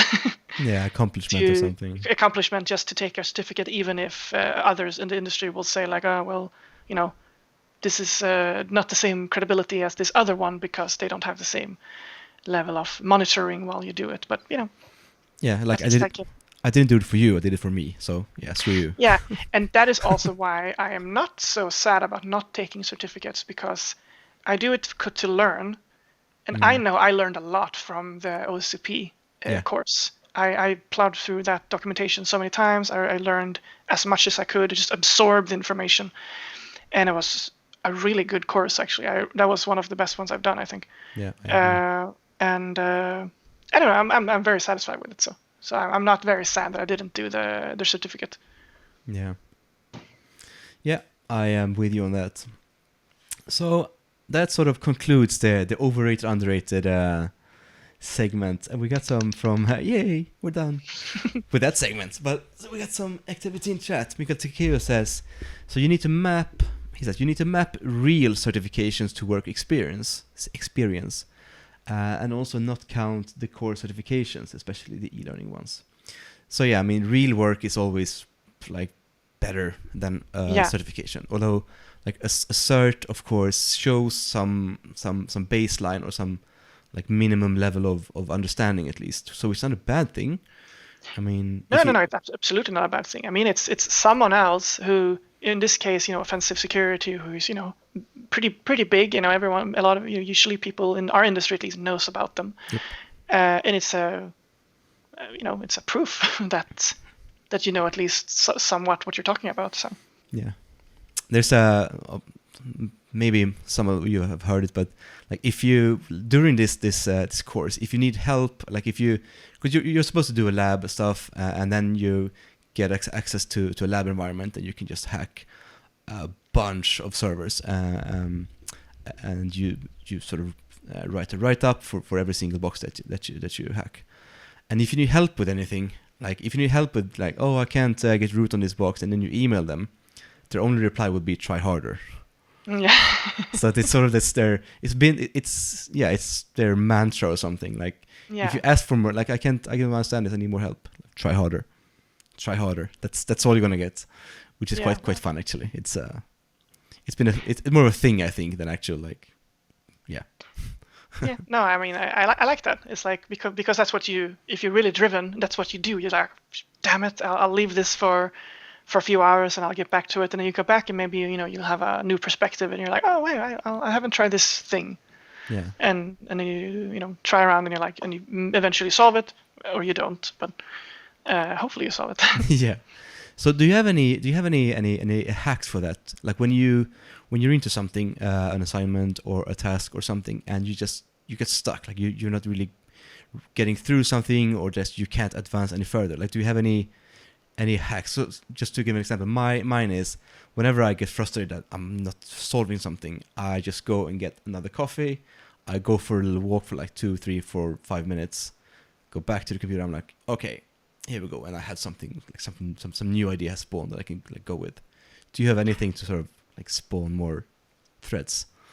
The taking a walk thing, I do the same. I go out and take a walk, make sure I get fresh air. I like to run, and I mean like really, really run, like fast. Don't have to be for a whole hour, but just 20 minutes just to run across the field, just make myself really tired, and I come back and I feel really refreshed. Take a shower, and sit down again. And my life revolves around my calendar and lists. I have lists for everything to make sure I don't forget stuff. So, and I also have lists for my work and my testing, and every type of test I do, I have different type of lists to make sure I cover everything. And if I'm doing, like let's say I'm doing a lab for OSCP or whatever. If I'm stuck, I'll actually take out one of my work lists and I'll go through, have a checklist. And I have this whole repository of notes and list of different things that I should try. And if I think I've tried everything, maybe I'll just, I'll make a backup of my current notes and I'll just restart, just to make sure I'm doing everything from scratch. Because going into your current notes and adding and looking through what you've already done can sometimes be, it's easy to miss like a small detail. So I'd rather just restart from scratch. If and that's if I'm really stuck. If I've been doing this for a day and I'm not getting anywhere. But I mean, usually when I go through my my checklists, I usually get it eventually. So That's good. So I find that also that sorry, that just, and I'm not sure like which element of this actually solves the problem, but just going to, when I get really stuck and I need some help, I grab a colleague and I go to him or her, explain my problem, and then when I'm done explaining, I'm like, actually, you know what? I have an idea. Just thanks, just I might have solved it. And I'm not sure if it's the walking part, the breaking part, or just explaining it into actual words that sort of solved it, or just everything together. It's the legendary rubber ducky approach. I think it's the, I mean, it's probably, individual, but I mean, for me, that also works sometimes. For me, it's the explaining part, saying it out loud. I was like, wait a minute, I forgot that thing.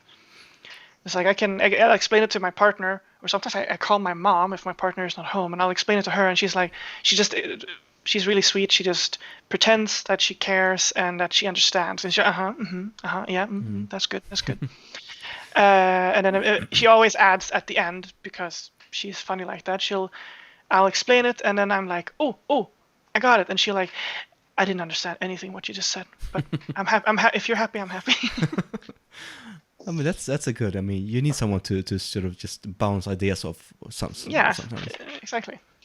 Mikael Takeo in chat says the same thing. It's the explaining for me. I do the same, and because the thing that you have to actually put it into words, you have to sort of like approach it differently, I think, than you do it mentally, and then it's like, oh, actually, you know what? Yeah, that might have actually solved it. So.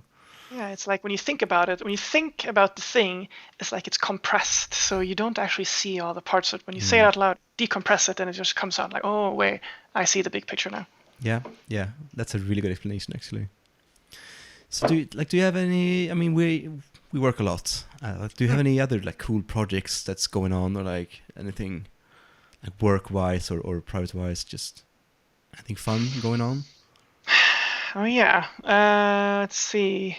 I have one thing going on, and I asked for permission the other day if I'm allowed to mention it. I'm allowed to tease, but I'm not allowed to mention any names or company names or anything like that, because that's you're all gonna have to see that later, basically. It's, how do you say that in English? SVT, SVT. Yeah, television. I have no idea. The public service TV channel. SVT. You all know what I mean. Yeah. Me and some other people we're a group of hackers, and we are filming a TV series with SVT, where we hack people, celebrities, and companies. All of whom have in some way or another signed a contract saying that they allow this, of course, which makes it's very complicated to hack people when they sort of know you're going to hack them. Yeah. We've been super sneaky and really like trick them in so many ways, just to get them to do what we want them to do. And it's of course super exciting, super fun. We're having a blast.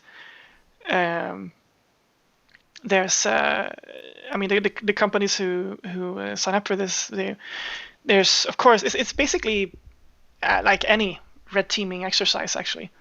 That there's like a few people in control, like a CEO or a CTO, and they are the ones who know about this. They sign the papers, and they are with us discussing the terms and what we're going to do and so on, and then it's anything goes.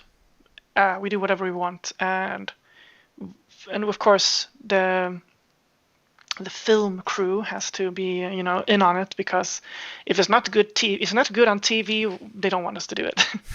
Yeah. So it's less sitting at the computer and hacking, and more try to social engineer us into this office, pretend that we're watering the plants. As, oh hey, we're from this company. We water your plants. If it's a very really big company, you just can assume that there's someone watering their plants, and they'll be like, oh okay, just go right in, or we'll just piggyback on them in, and when they open the door is classic. And then we'll just go in and we'll plant a thing of some sort. So do you have any favorite way of getting into a company, like physically? Is piggybacking your favorite like method, or do you have any, like, do you dress up to some electrician, or do you like fake an ID card and steal an ID card for someone? Just like, do you have any methods like that? I mean, the most common one I would say that is actually, I mean, I can say favorite, but it's probably is nothing that is very common because it's a lot of effort, and it's like you just don't get to do it, because usually you'll just pick the simple solution, which is piggybacking. If it's a big company, piggybacking, people don't question you. Yeah. Which is of course super bad. If you stand there, you need to make sure you look professional, with a suit or whatever, and you're up with your phone, and immediately when someone comes back from lunch, preferably they're alone, and they look at you, and you just look at them, and you just, hey, there's, and you pretend you're talking to someone. Yeah, there's someone coming in now. No, you don't have to come. I'll let myself in. Don't worry. And I've almost never been questioned, and they'll just let you in, and they won't even make sure that you're going to the person that you're going to. So like, why do you think that works? Is it because people don't want to be rude to someone, or that they like want to be nice to you, or like just afraid of like conflicts or something? Yeah, I was about to say that. I think it's a lot about people being afraid of conflict. That maybe it's this sort of latent fear that you, whoever you are going to just lash out like, hey, who do you think you are? Do you know who I am? Or something like that. And oh no, I'll get yelled at if this person is late to wherever they're going, and I'll make a mistake, and I don't want to do that. Or you just being nice and you just don't think about it, I guess. Probably that's a big thing as well. That, I mean, this person is here and they want to get in. They probably belong here. Why would they not belong here? They're about to go into this building. They have something they have to do here. Yeah. People don't generally think. It's more common now that I would get stopped. It's much more common actually these days. Say 5-6 years ago, or something like that, it probably would be more uncommon. But now, it's been a few incidents in the media. Security is been more in focus, with non-IT security people and so on, non-IT people. And it's more like if I knock on a door and there's someone coming to open, they will ask me like, where are you going? Who are you seeing? Sometimes I can get away with saying like just the name of someone in the IT department. Oh, I'm seeing this person, or oh, I'm here for an interview. Just make something up. Usually bold stuff. You can get away with really bold stuff, because if it's really weird, like you're watering the plants, as long as you have a badge or like a shirt that says, random plant company. Yeah. We water your plants, so you don't have to. You can really get away with a lot of stuff like that. But yeah, like piggybacking, really common. As long as you're doing the actual piggybacking and you don't have to knock and someone has to come and open, because obviously then they'll say, "Who are you? What do you want? Get the fuck out of here." Get out of here. Get out of here. But I'm here to water the plants. We don't have any plants. It's all plastic. That's my dream, is to someday have be in a situation where I can tell someone to like, get him out of here, like in the movies, like get him out of here. Like that's my life achievement unlocked. Get him out of here. Get him out of my face. Yeah. And you'll have some private security squad next to you and just carry the person out. Exactly. Yeah. I want that. Can someone please make that happen? Pretty cool. So we got more comments from chat. So Silica says that we should. Well, he just says NDA. I suppose he wants. Think that we should sign an NDA and you can tell us about everything of the TV show. So, yeah, that's a solution. No, I have been. They were really. It took a while for them to let me to say this what I'm saying right now, and they were very, very, very strict on no names, no company names, no more details than basically what I just told you. Just a small tease. And then people will just have to wait. I mean, I'm actually, and it's the first time I'm hearing this, so I'm super hyped. I mean, I'm gonna say basically like this: the less you try to dig into it, and the less you try to squeeze information out of me, the more fun you'll have when it's released. because the more we're already very disturbed while we work with all the rules and restrictions. It's like we can't. It's very very much anything goes, but it's still there's still a lot of things, like we can't. We're not obviously we're not allowed to go into people's email accounts, and we'll have to ask permission for everything we do and so on. So it's very restricted, but it's going to be amazing. I can guarantee you that, because we've already done a lot of really cool things. So, like, when do you think this will air? Is it this year sometime? Yeah, it will be this year. Nice. They haven't given me that much information, because they want all the information, all the reactions. I mean, this obviously isn't something that they won't film when they tell me, oh, it's going to air this, and I'll be like, that's not going to be there. But I mean, it's more like a very much need to know basis, even for us who are in the series. Awesome. Because they want to film all reactions all the time. So you mentioned phishing and this being more of a red team exercise. So, I mean, spear phishing. If we're talking spear phishing, if I gave you a week to just craft spear phishing to a given target that's not like super security savvy, C-level someone, and you have a week, what's your success rate, would you say? Like, if you had to like guesstimate something, what's your success rate of them clicking and then following your link? 100%, I would say. Yeah. I used to do a phishing service for a previous employer. I want to do it now. I just haven't, because there haven't been any time, because there's so much else to do. But I aim to do that at some point again, because it's fun. And it's always worked. There's always been I don't remember the numbers, but would say between 50 and 80%. It really depends on the size of the company, of course, and what type of company and what type of phishing campaign I can cook up at the time, because I always try to I put a lot of effort into the campaigns when I did it, because there's like a company, they had office in Lund and Malmö, I think it was, if I remember correctly. And I was very specific on picking out my targets to make sure, okay, these people, they work in Lund, these people, they sit in Malmö. But it was years before the pandemic, so they were on site. And okay, so we have one place here that people eat lunch at, and this place here in Lund that people eat lunch at. Okay, I'll send out an invitation to a new restaurant that opened up just outside of this address, which happens to be next to their office. And the first 50 people who request a coupon gets a free lunch.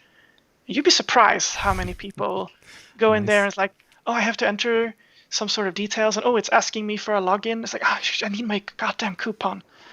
And there was even a lady at one point, and bless her, bless her heart. She clicked. This will end badly. I can hear it. She clicked 30 times. She kept clicking, and she kept entering her details. And eventually she replied, because I did have a reply to on the email, so that if someone were to reply, it wouldn't just go out into it wouldn't bounce back to them, because I was thinking, okay, some sort of reply. So that was also for damage control. If something were to go bad, I would cross some sort of line, or it would. There's always the risk. If someone were to complain, I would be able to explain it to them via email if they replied to the email. But she actually replied and asked, it's like, oh, I can't get this coupon. I've tried so many times now. Can you please send it to me? Because I'm sure I'm one of the first 50 people. And I think I just, when we finished this test and we talked to the two people inside the company, CEO or CTO, who ordered it, we asked them to talk to this person and explain, in a nice manner that I'm sorry, there is no free lunch. Yeah, that's a good lesson learned for her, I think. But yeah, I mean, it's if you put a lot of effort into, all the classic, it's the pretty classic thing of they make the emails. They'll have a lot of spelling mistakes in emails because they want to catch the people who don't look for mistakes, who don't properly, they just click. That's the ones they want to catch. But I mean, if you do it like 110% effort and you just make everything perfect, and your goal is to have everyone click if you can, you're gonna get a lot of clicks. or Yeah. download of whatever you're sending for attachment. Yeah. Sulika says he's really surprised. He says she didn't get a free lunch. Way to kick her when she's down. Oh, yeah, no, I realized as I was saying this, I was like, I should have given her the damn lunch. Yeah. And then we got Just80 in chat says it would be really fun if you're like, because we're talking about the piggyback and stuff. He said it would be fun if it really said random plant company like on your clothes. Random plant company. So I did have I've been thinking now recently that I need to have some sort of setup. Yeah. I don't know if you can just print this really big sign, for example, random plant company. RPC. Yeah, make a really nice logo, and just tape it. Rent a white car, those typical company car. Yeah. Just tape it to the side, order a shirt, and have those work kind of pants, whatever you call it. Yep. A tool belt, a toolbox. I don't know why you need a toolbox to water plants, but we're just going with it. And then you just pack that toolbox full of rubber duckies and bash bunnies and raspberry pis and all sort of drop boxes. And then you're just like, hey, I'm watering your plants. And it's like, why do you have a toolbox? Maintenance on the plants. I need to build a new pot. And Mikael Tekeo in chat asked you, what's in your default red team bag? That would be... Speaking of bags and stuff. That would be I do have, rubber ducky and bash bunny stuff. Very seldom get to use those. So far. The Dropbox, I would say. Either Raspberry Pi or if it's this sort of, that's okay, not specifically red teaming, but just internal network test with an assumed breach. I'll just have a laptop with Kali or something running on it. I'll just ask the customer like, oh, we're pretending that you've opened this really malicious document. Here's a laptop. Can you connect this to your network? And we'll start from there. Because we realize that sometimes it takes a long time to get into the internal network. Sometimes you're really in bad luck. Someone doesn't open your document. Windows Defender has a new heuristic majumbo that they're trying out, and your thing gets caught and you're screwed, and you cannot get in. And it's like, of course, eventually you'll get in. I don't think I can't. Okay, of course, probably most certainly there's been a situation where we haven't gotten in and we have to cheat, but most often we do get in. But in those cases, like, okay, we have wasted a lot of time in getting in, when we usually find so much stuff when we're inside a network already, because people just don't give a damn about internal network security. Yeah. There's file shares everywhere. Someone has for some reason, that's actually more common than you think. Yeah. For some reason, they've shared their C drive in Windows. It's world readable, and you're just harvesting password and password spraying all over the place, and you just boom, you're owning the place. But yeah, I'd say the Dropbox is the most commonly used red teaming, like actually physical tool. I'm thinking, not software. Yeah, exactly. I think he meant like physical stuff as well. So speaking of like getting into companies that it might take some time, do you ever like make the argument for a customer that just it's unnecessary to include the phishing phase because we will get in? It will just cost you a lot of money. Like might as well start on the inside, or like are you happy to do everything like from the outside, if that makes sense? No, it's the first thing that you said, that we always argue with the customer that we can do the phishing phase, but we prefer to do that as a separate thing. Because it works, right? I mean, if it doesn't, they do click always. They do always. Someone always opens the document, but there's so many things that can go wrong on the way. There's so much preparations to be done. It's in terms of value to the customer. We always say that let us do an assumed breach test first, always, because we're going to give you a really thick report at the end of this 2 weeks. We usually do 2 weeks when it's a internal network. If it's not for any specific reason, but it just has been recently a lot of very big networks. Yeah, I mean, you might get really unlucky and have me and my team on the blue team side. So that that's it's gonna be a struggle. That's a wrap. So because yeah, it's gonna be a struggle. I'm gonna have to, I'm gonna kidnap someone and hit them with a wrench. Just like, give me your fucking password. Yeah, exactly. And I'm completely unbiased in his opinion, of course. So yeah, just. So do you completely sort of unrelated? Do you do any CTFs, like capture the flag competitions, or have you done it or? No, I've done it a long time ago. There's no specific reason why I don't. It could be the whole stress thing. Yeah. I'm very easily stressed, and if it's a competition, I usually don't like competition because it's sort of the same mentality I have as with Bug Bounties. It's it feels like it's a competition. I have to be there first. Oh no, it's a duplicate report. Blah blah blah. Mm-hmm. And I think that's the main reason, actually, being honest, that it's the stress part, that I feel stressed. That I have to win. I have to do something, or else I'm a failure. But I mean, that would be the more honest answer. But I mean, I think also in reality, it's time. There's so many other things that I like to do, and I like to take my time doing it, and I like to sit alone and just chill and just listen to some very relaxing, super fast, stressful dubstep or something. Perfect.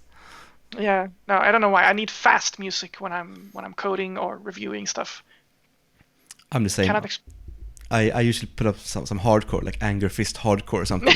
that makes me sort of relax, and I can think clearly when I have that in my headphones, which is strange. It's sort of weird. Yeah, I'm the same. It's very, very very aggressive heavy metal at one point. I haven't listened to that in a while, but I don't know. I just sort of sometimes every other year I just switch whatever playlist I'm listening to, and I usually have the same playlist for a very long time, and I just loop that, and it's just probably because I don't even hear or listen to it. So it's it's something that I listen to twice can be new to me with the third time. It's oh, I haven't heard this before. Yeah. More from the chat. So speaking of the getting into buildings, so we're jumping back and forth between subjects because perfectly fine. That's what we do. So he asks, have you ever done a door card copy to access a door card reader to get in, or is it just too easy to piggyback or lie yourself in during daytime? I have not done that. Let's see. I think I've had a colleague who did that once, but don't remember if it was a card copy or if they. I think it was they made a badge. They found a very good picture of a badge from that company, and they photoshopped their own version, printed a badge, and then they were just let in through the security. They had this front desk with security, and they just showed the badge, and they're like, okay, you can pass. Yeah, I love those LinkedIn posts where people are like, I started this is my first day at my new company, I'm so excited, and then they post their badge. Like, yay, thank you, I'm going to use that. I saw those people who, was it Twitter? It was a bunch of years ago. Someone who posted their new cool credit card because it has a custom image on it, you know?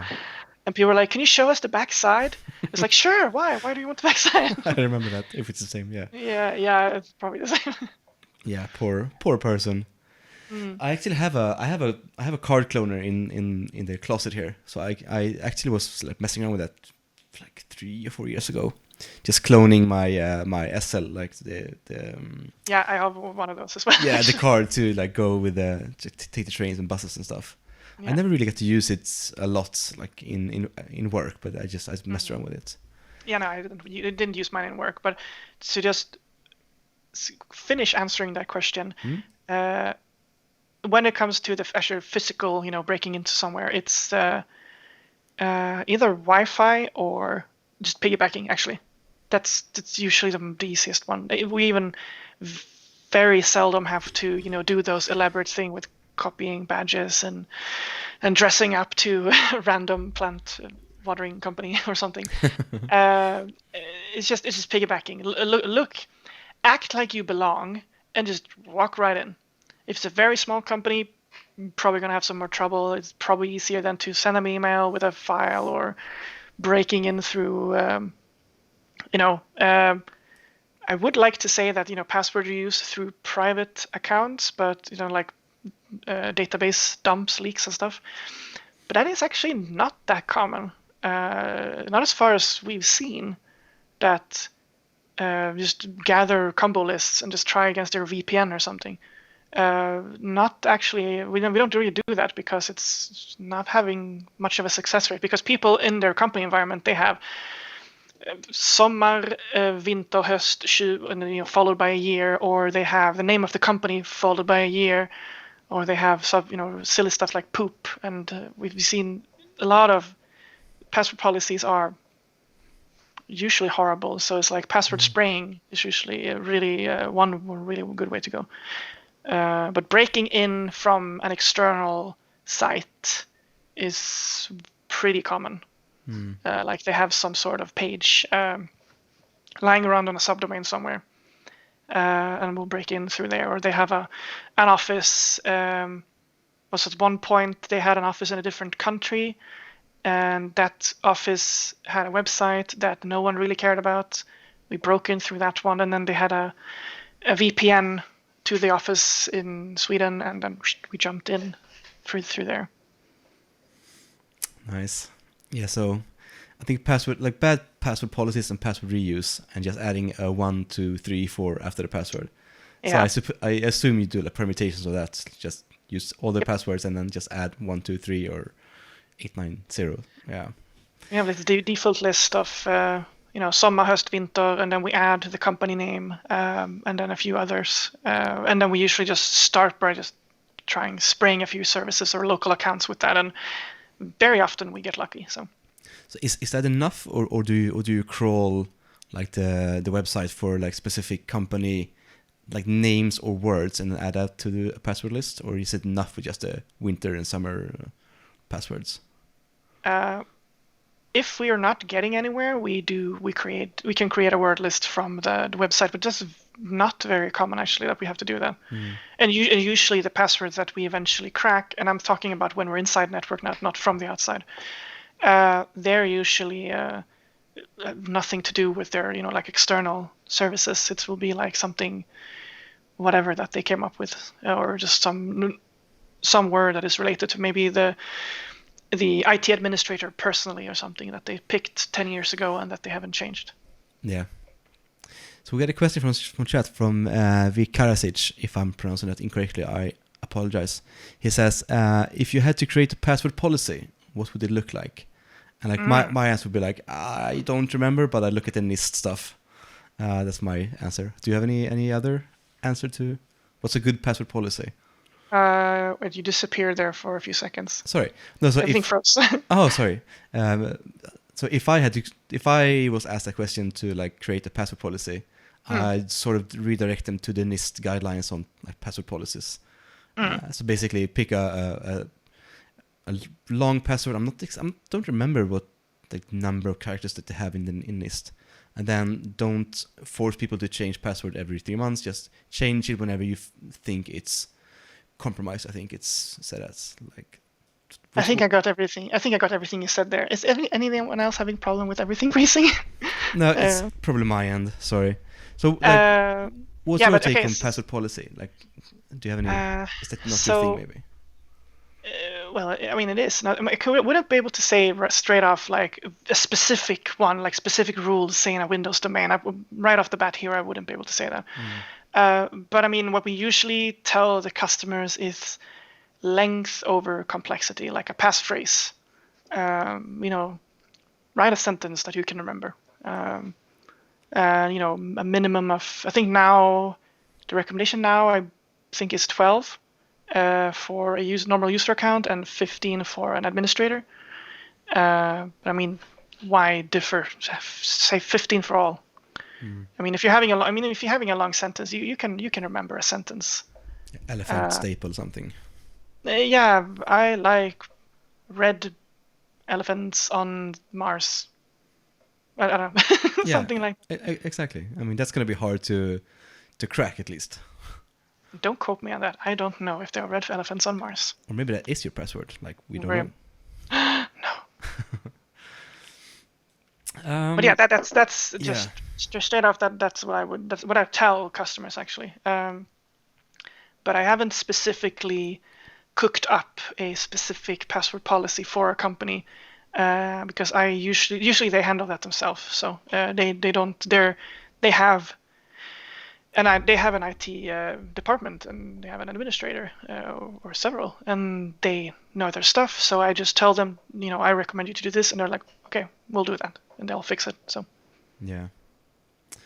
So, I mean, if we're speaking about offensive stuff, like what's the most exciting thing? Like, what excites you the most about an assignment or something? Like, I don't know, is it like, are you mostly into recon stuff, or writing an exploit, or discovering stuff, or social engineering? Like, do you have any favorite part over another? tinkering, getting the source and immediately seeing, not immediately, but usually pretty quickly, that's what gets me really riled up. That, oh my god, this looks, maybe it's they have a bad what am I saying? Bad coding policy. I can see this is pretty sloppy. It's a little bit messy already. I'm going to find stuff here. And then, finding this sometimes maybe a little bit obscure vulnerability. Like there was one point, I guess it's not obscure, but it's what? I managed to destroy the stream with your video. Hang on. I'm sorry. Don't worry, we're gonna. This is because I'm new at this, and I actually messed that up. And you should be sorry about that, Jinny. Wait. My bad. We're back. Am I flying around on your screen now? What's going on? No, it was just your video feed was empty because I sort of messed up. So sorry for that. Please continue if you remember where you are before I messed everything up. How dare you? What were we talking about? I don't know. That stressed me out. Sorry. Tinkering with stuff, finding source code, and yeah. Yes. Okay, cool. Thank you. No, so. No, for example, okay, so there was one, and it's not that I'm specifically into this type of vulnerability, but when you find something that is, if I found a SQL injection, that's like, oh, cool, but that's still pretty common these days. It's not very complex usually to exploit. It's nice because okay, now I have a high/critical vulnerability for this report. I don't have to stress. I don't have to feel like, oh my god, I'm not finding anything. I have something really good for my report. It's going to give good value to my customer. I'm proud. But it doesn't specifically give me like, super excited, because it's not that much of an exciting vulnerability. There was one not too long ago. What was that? They created a password reset code using a very insecure way, so that when I sent the password, and they use a default, when you created when you install the application and you just press next in the setup screen, they set a default email for the administrator account, and that email wasn't ever actually used that much. Except if you needed to reset the password, which people, sometimes just didn't have to do, or they did in another way. So that email was very often set. Like I could just assume that the administrated admin account had this email.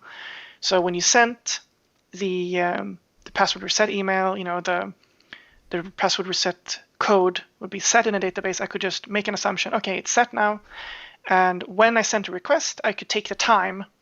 Write a script, take the time, and I could use plus minus, a few seconds, or like one. I think it was like a half a second plus minus or something.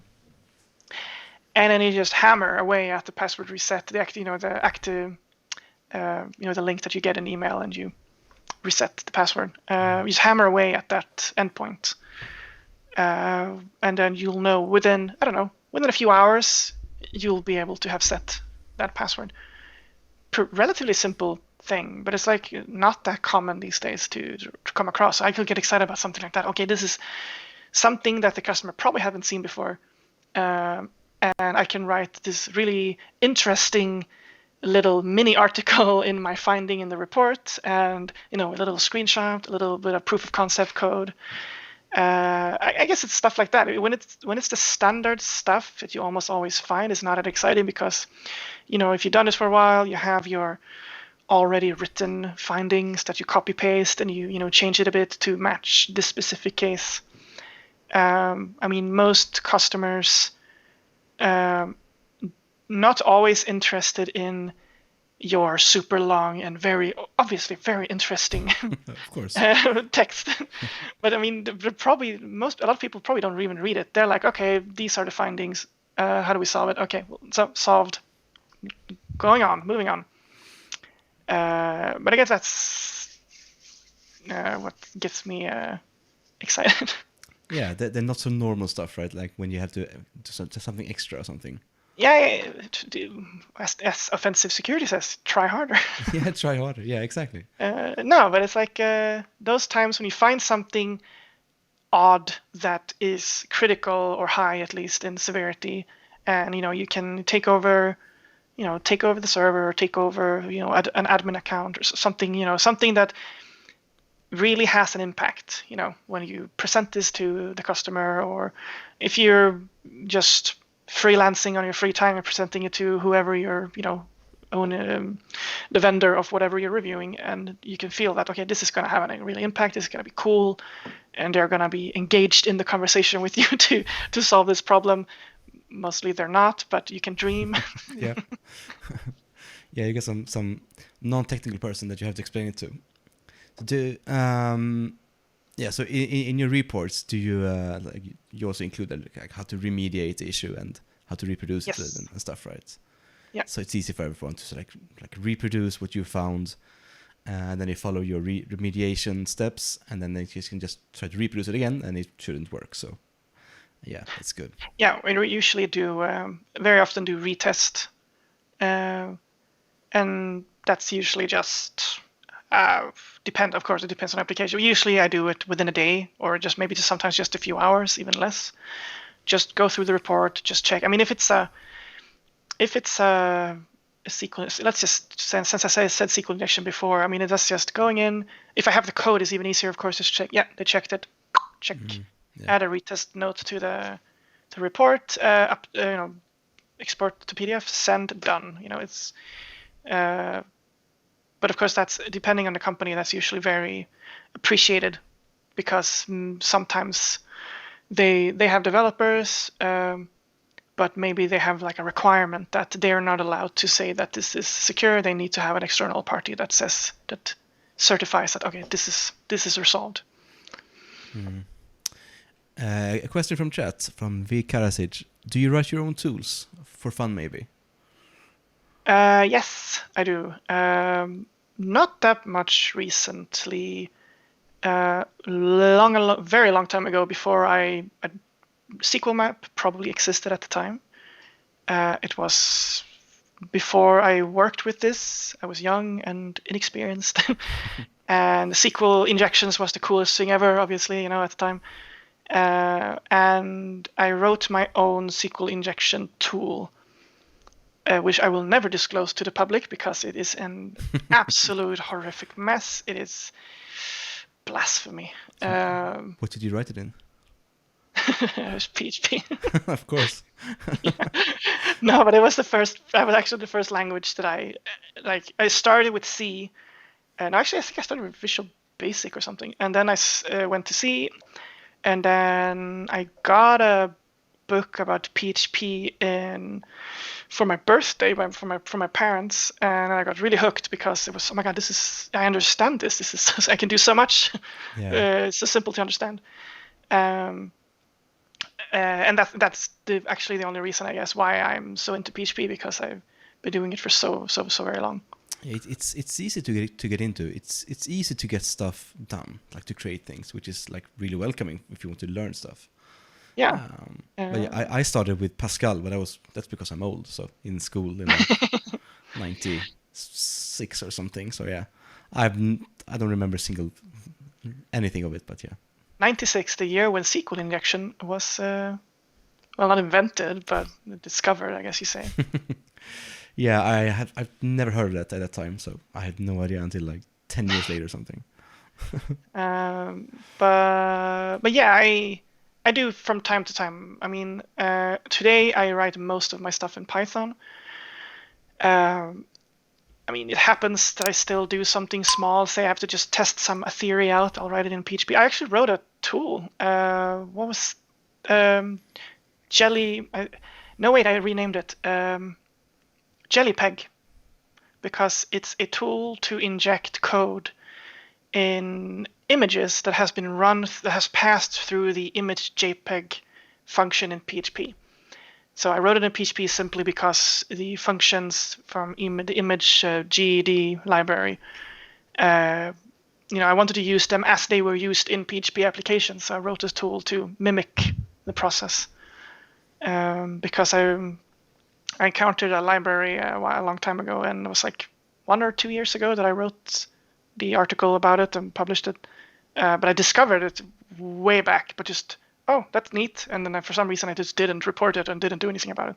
Irresponsible of me. But I guess I was at another place in life. No, so it was an upload image hosting platform of some sort, I think. It was open source as well. And basically you could it was arbitrary file upload, basically. You can upload anything, and it would save the extension, and you can access the PHP file, but it would always ran it through image JPEG. So it tried to create an image from whatever you sent in. So it always came out just jumble, just garbage text. You never got, if you uploaded a shell or code, even the shortest little text, it never went through. Plus, it verified it was an image and so on. So I wrote this tool to basically download an image from like placeholderkitten.com or something, and then you have to set it up. That's setting quality settings in JPEG format and so on.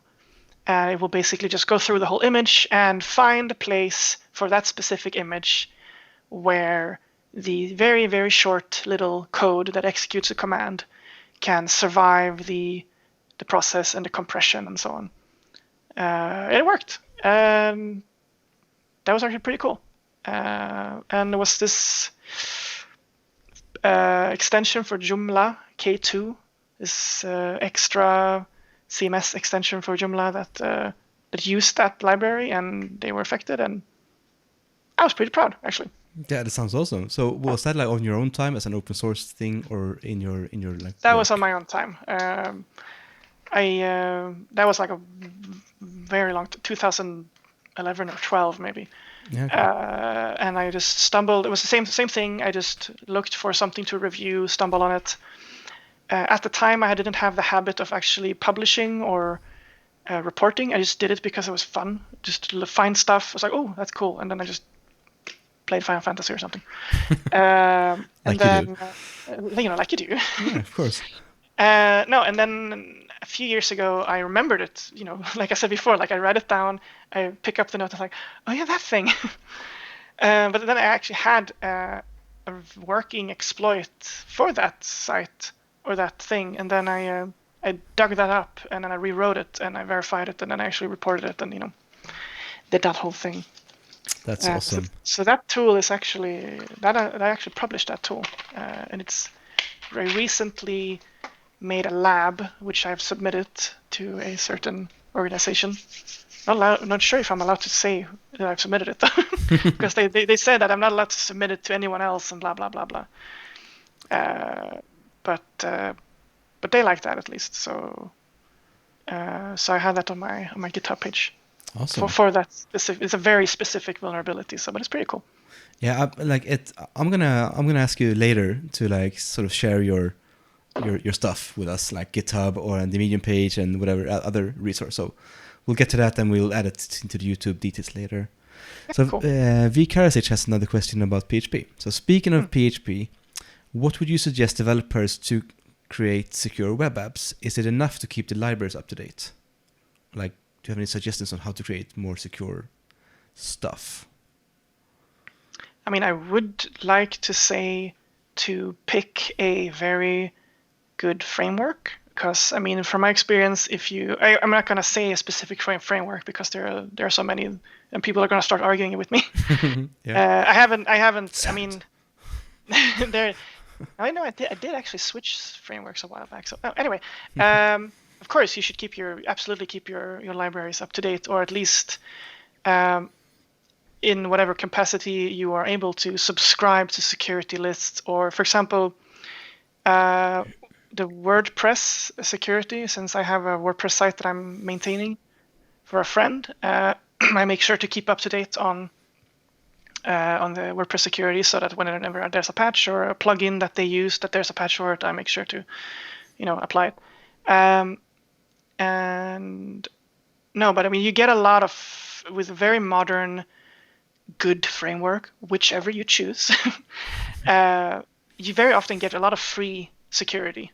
There's, if you just go MySQL, connect function, the raw MySQL functions in PHP, and you start string concatenating, of course you're going to have a lot of problems.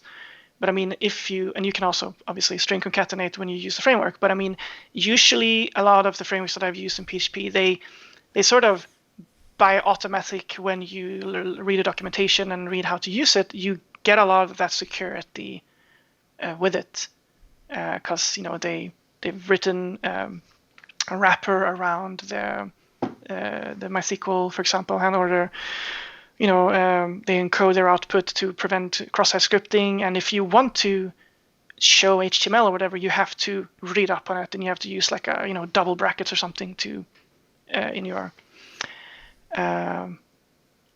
what's it called, in your templates and so on. So I'd say absolutely keeping your libraries up to date, or at least keeping up to speed with the vulnerabilities in those libraries, and removing libraries that you don't use.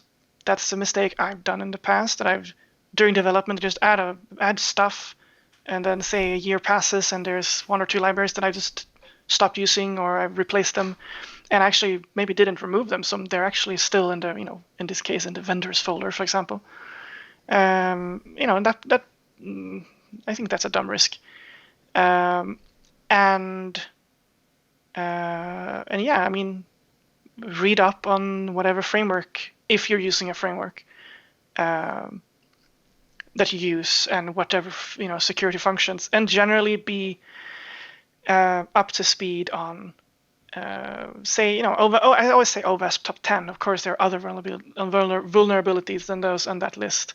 And yeah, if you have other sort of coding, you do like desktop clients and whatever, you have the SANS top 25 list as well, which have a few other type of vulnerabilities that you can check out. But generally, I'd say if you don't read up on security or haven't done it already, I always say start with OWASP top 10.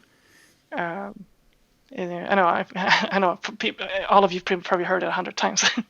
But it's good. It's worth reiterating the importance. Yeah, because I'm saying that you get a lot of free stuff with modern frameworks, and you do. But I mean, if you don't know how to use it, you might make a mistake one time and you won't realize it. So I mean, know your tools, basically. Know what you're using. So what about, like, let's say that this PHP developer, whoever he or she may be, like, doesn't have the resources to get a code review or something. Like, what's your take on like static code analysis and having that done? Is it good or bad, or like unnecessary? Or maybe it depends on the language. Yeah, I mean, I haven't been using much static code analysis simply because I like to do it manually. I've had customers who, so I think we mentioned before, when you mentioned the compliance testing is a pet peeve and so on. Yeah. One pet peeve I have is, and it's very specific. It's like, that's awfully specific. But it's happened a few times, actually, is when I have a customer and they have a supplier that has either sold them a tool that they've sold to many clients, or that they've developed something specifically for them and now they're maintaining it. But this third party, the supplier, they still own the application and the code and they control it. But your customer has basically forcing the supplier to, that you should review it.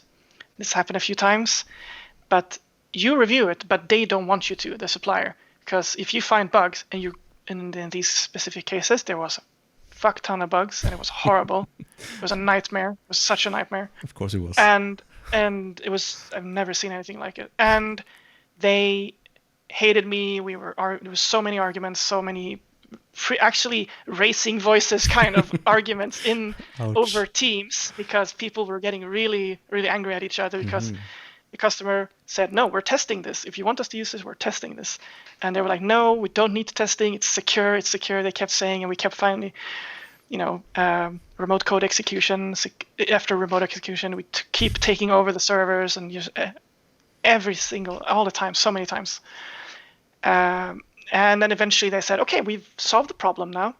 And their solution, and in one of the cases at least, was to pay for this. I don't remember what it was called, and I'm not going to name drop it because maybe it's a super good solution, but in this case it wasn't.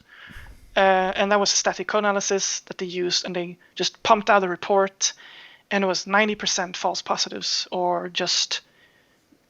And we kept finding, critical vulnerabilities, and because it's this.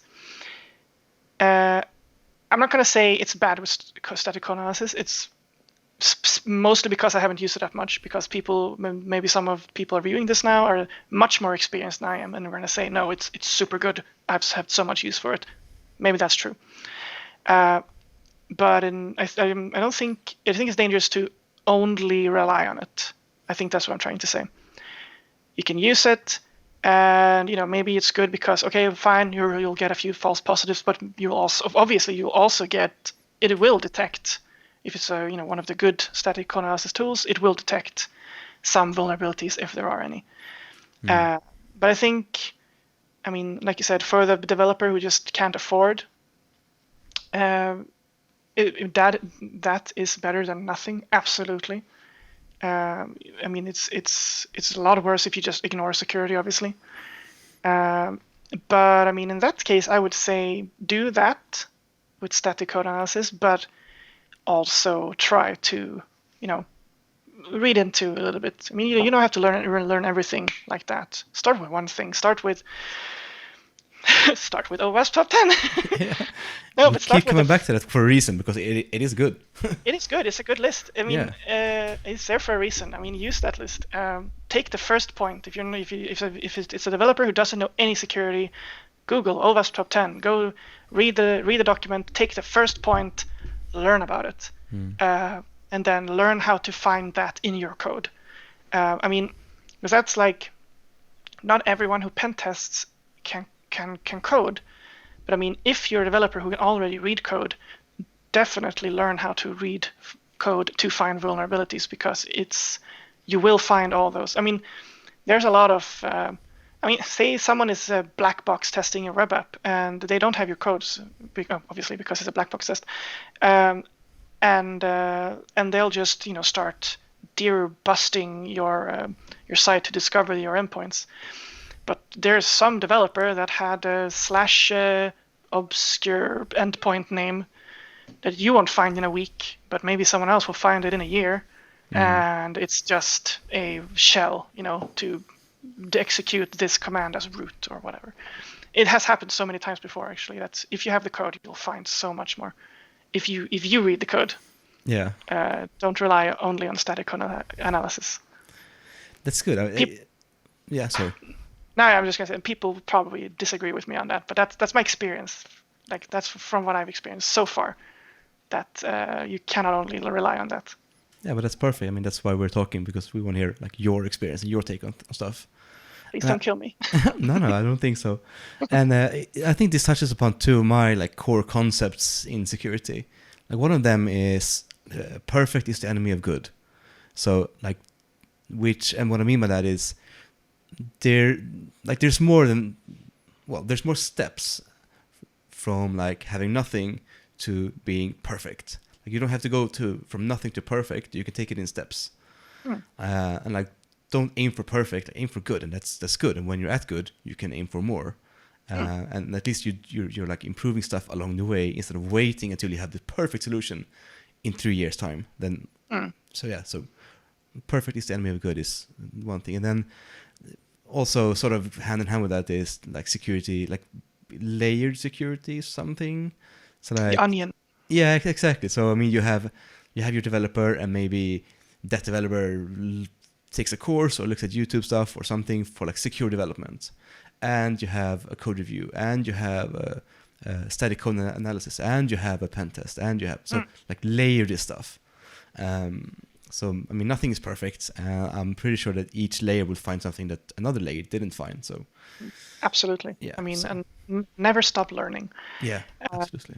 And there's a lot, it's typical. We keep seeing it now, especially these days when all the security incidents after security incident, where companies who've put millions and millions of insert whatever currency into these secure appliances and firewalls and IDS and IPS and everything, and they still get breached.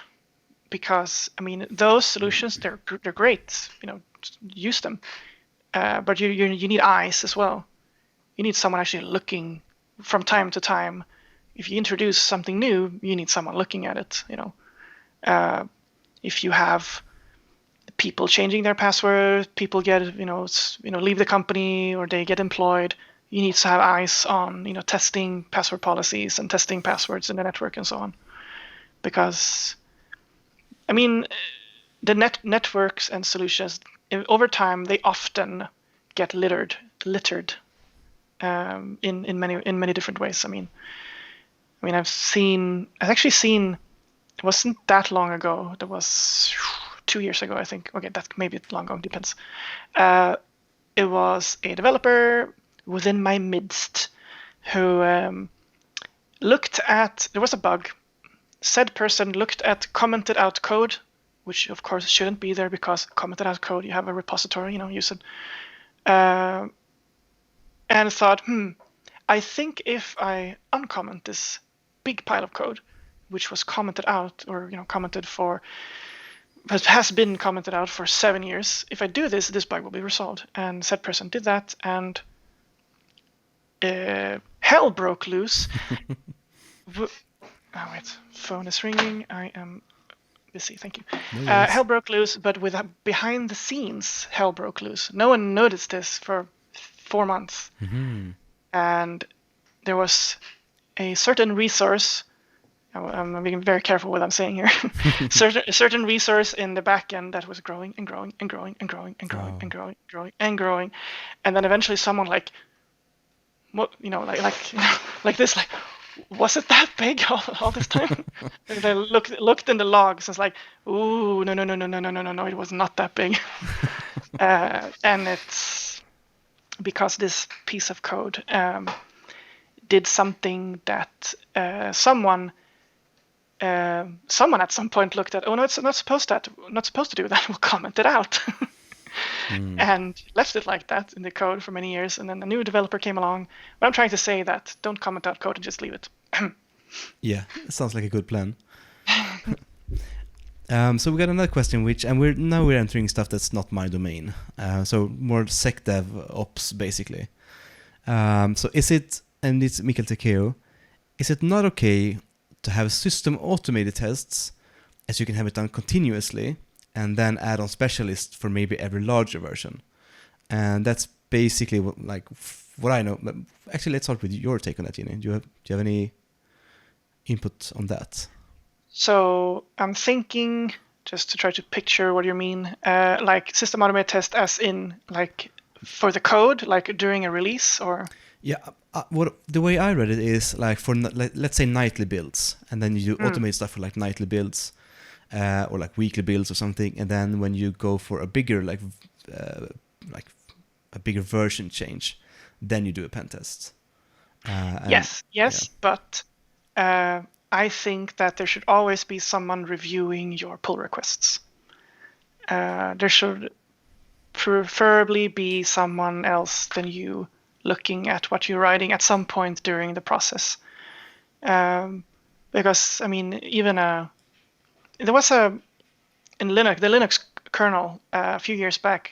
There was, and I think they concluded that was some third party trying to inject a vulnerability into the kernel, and it was one if statement that had been flipped, so that the SWID bit was like it was inverted or something, so that instead of checking that you are if you are root, then execute this. Instead of do if you are not root, then do this very dangerous, something like that. I don't remember. Someone probably knows what I'm trying to refer to here.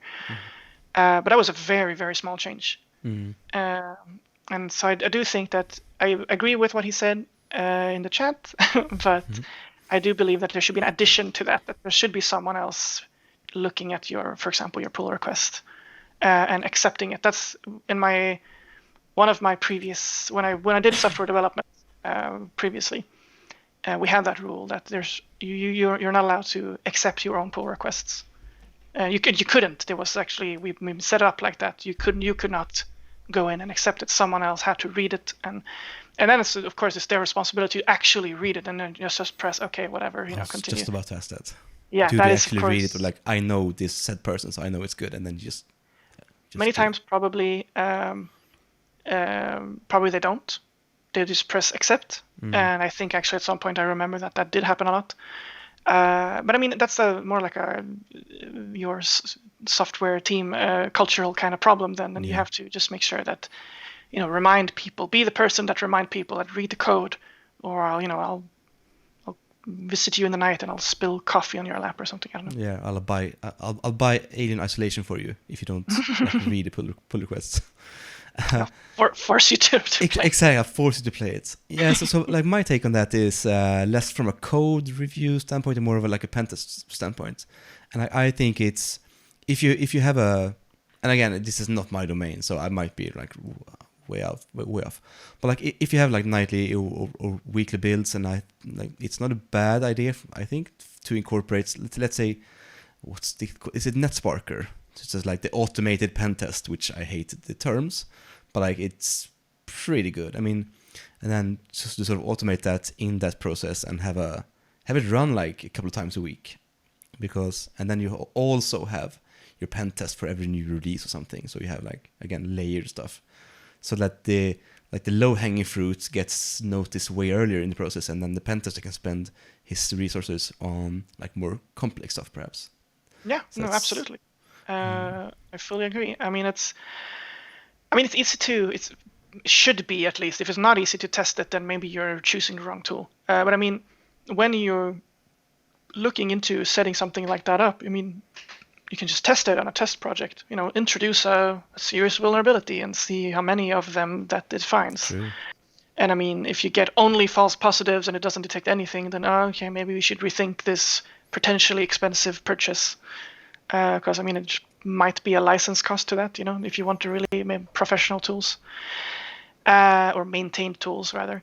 But I mean, yeah, I mean, if you test it and you see that it runs, it finds stuff, and you're not getting a bunch of false positives, then absolutely do it.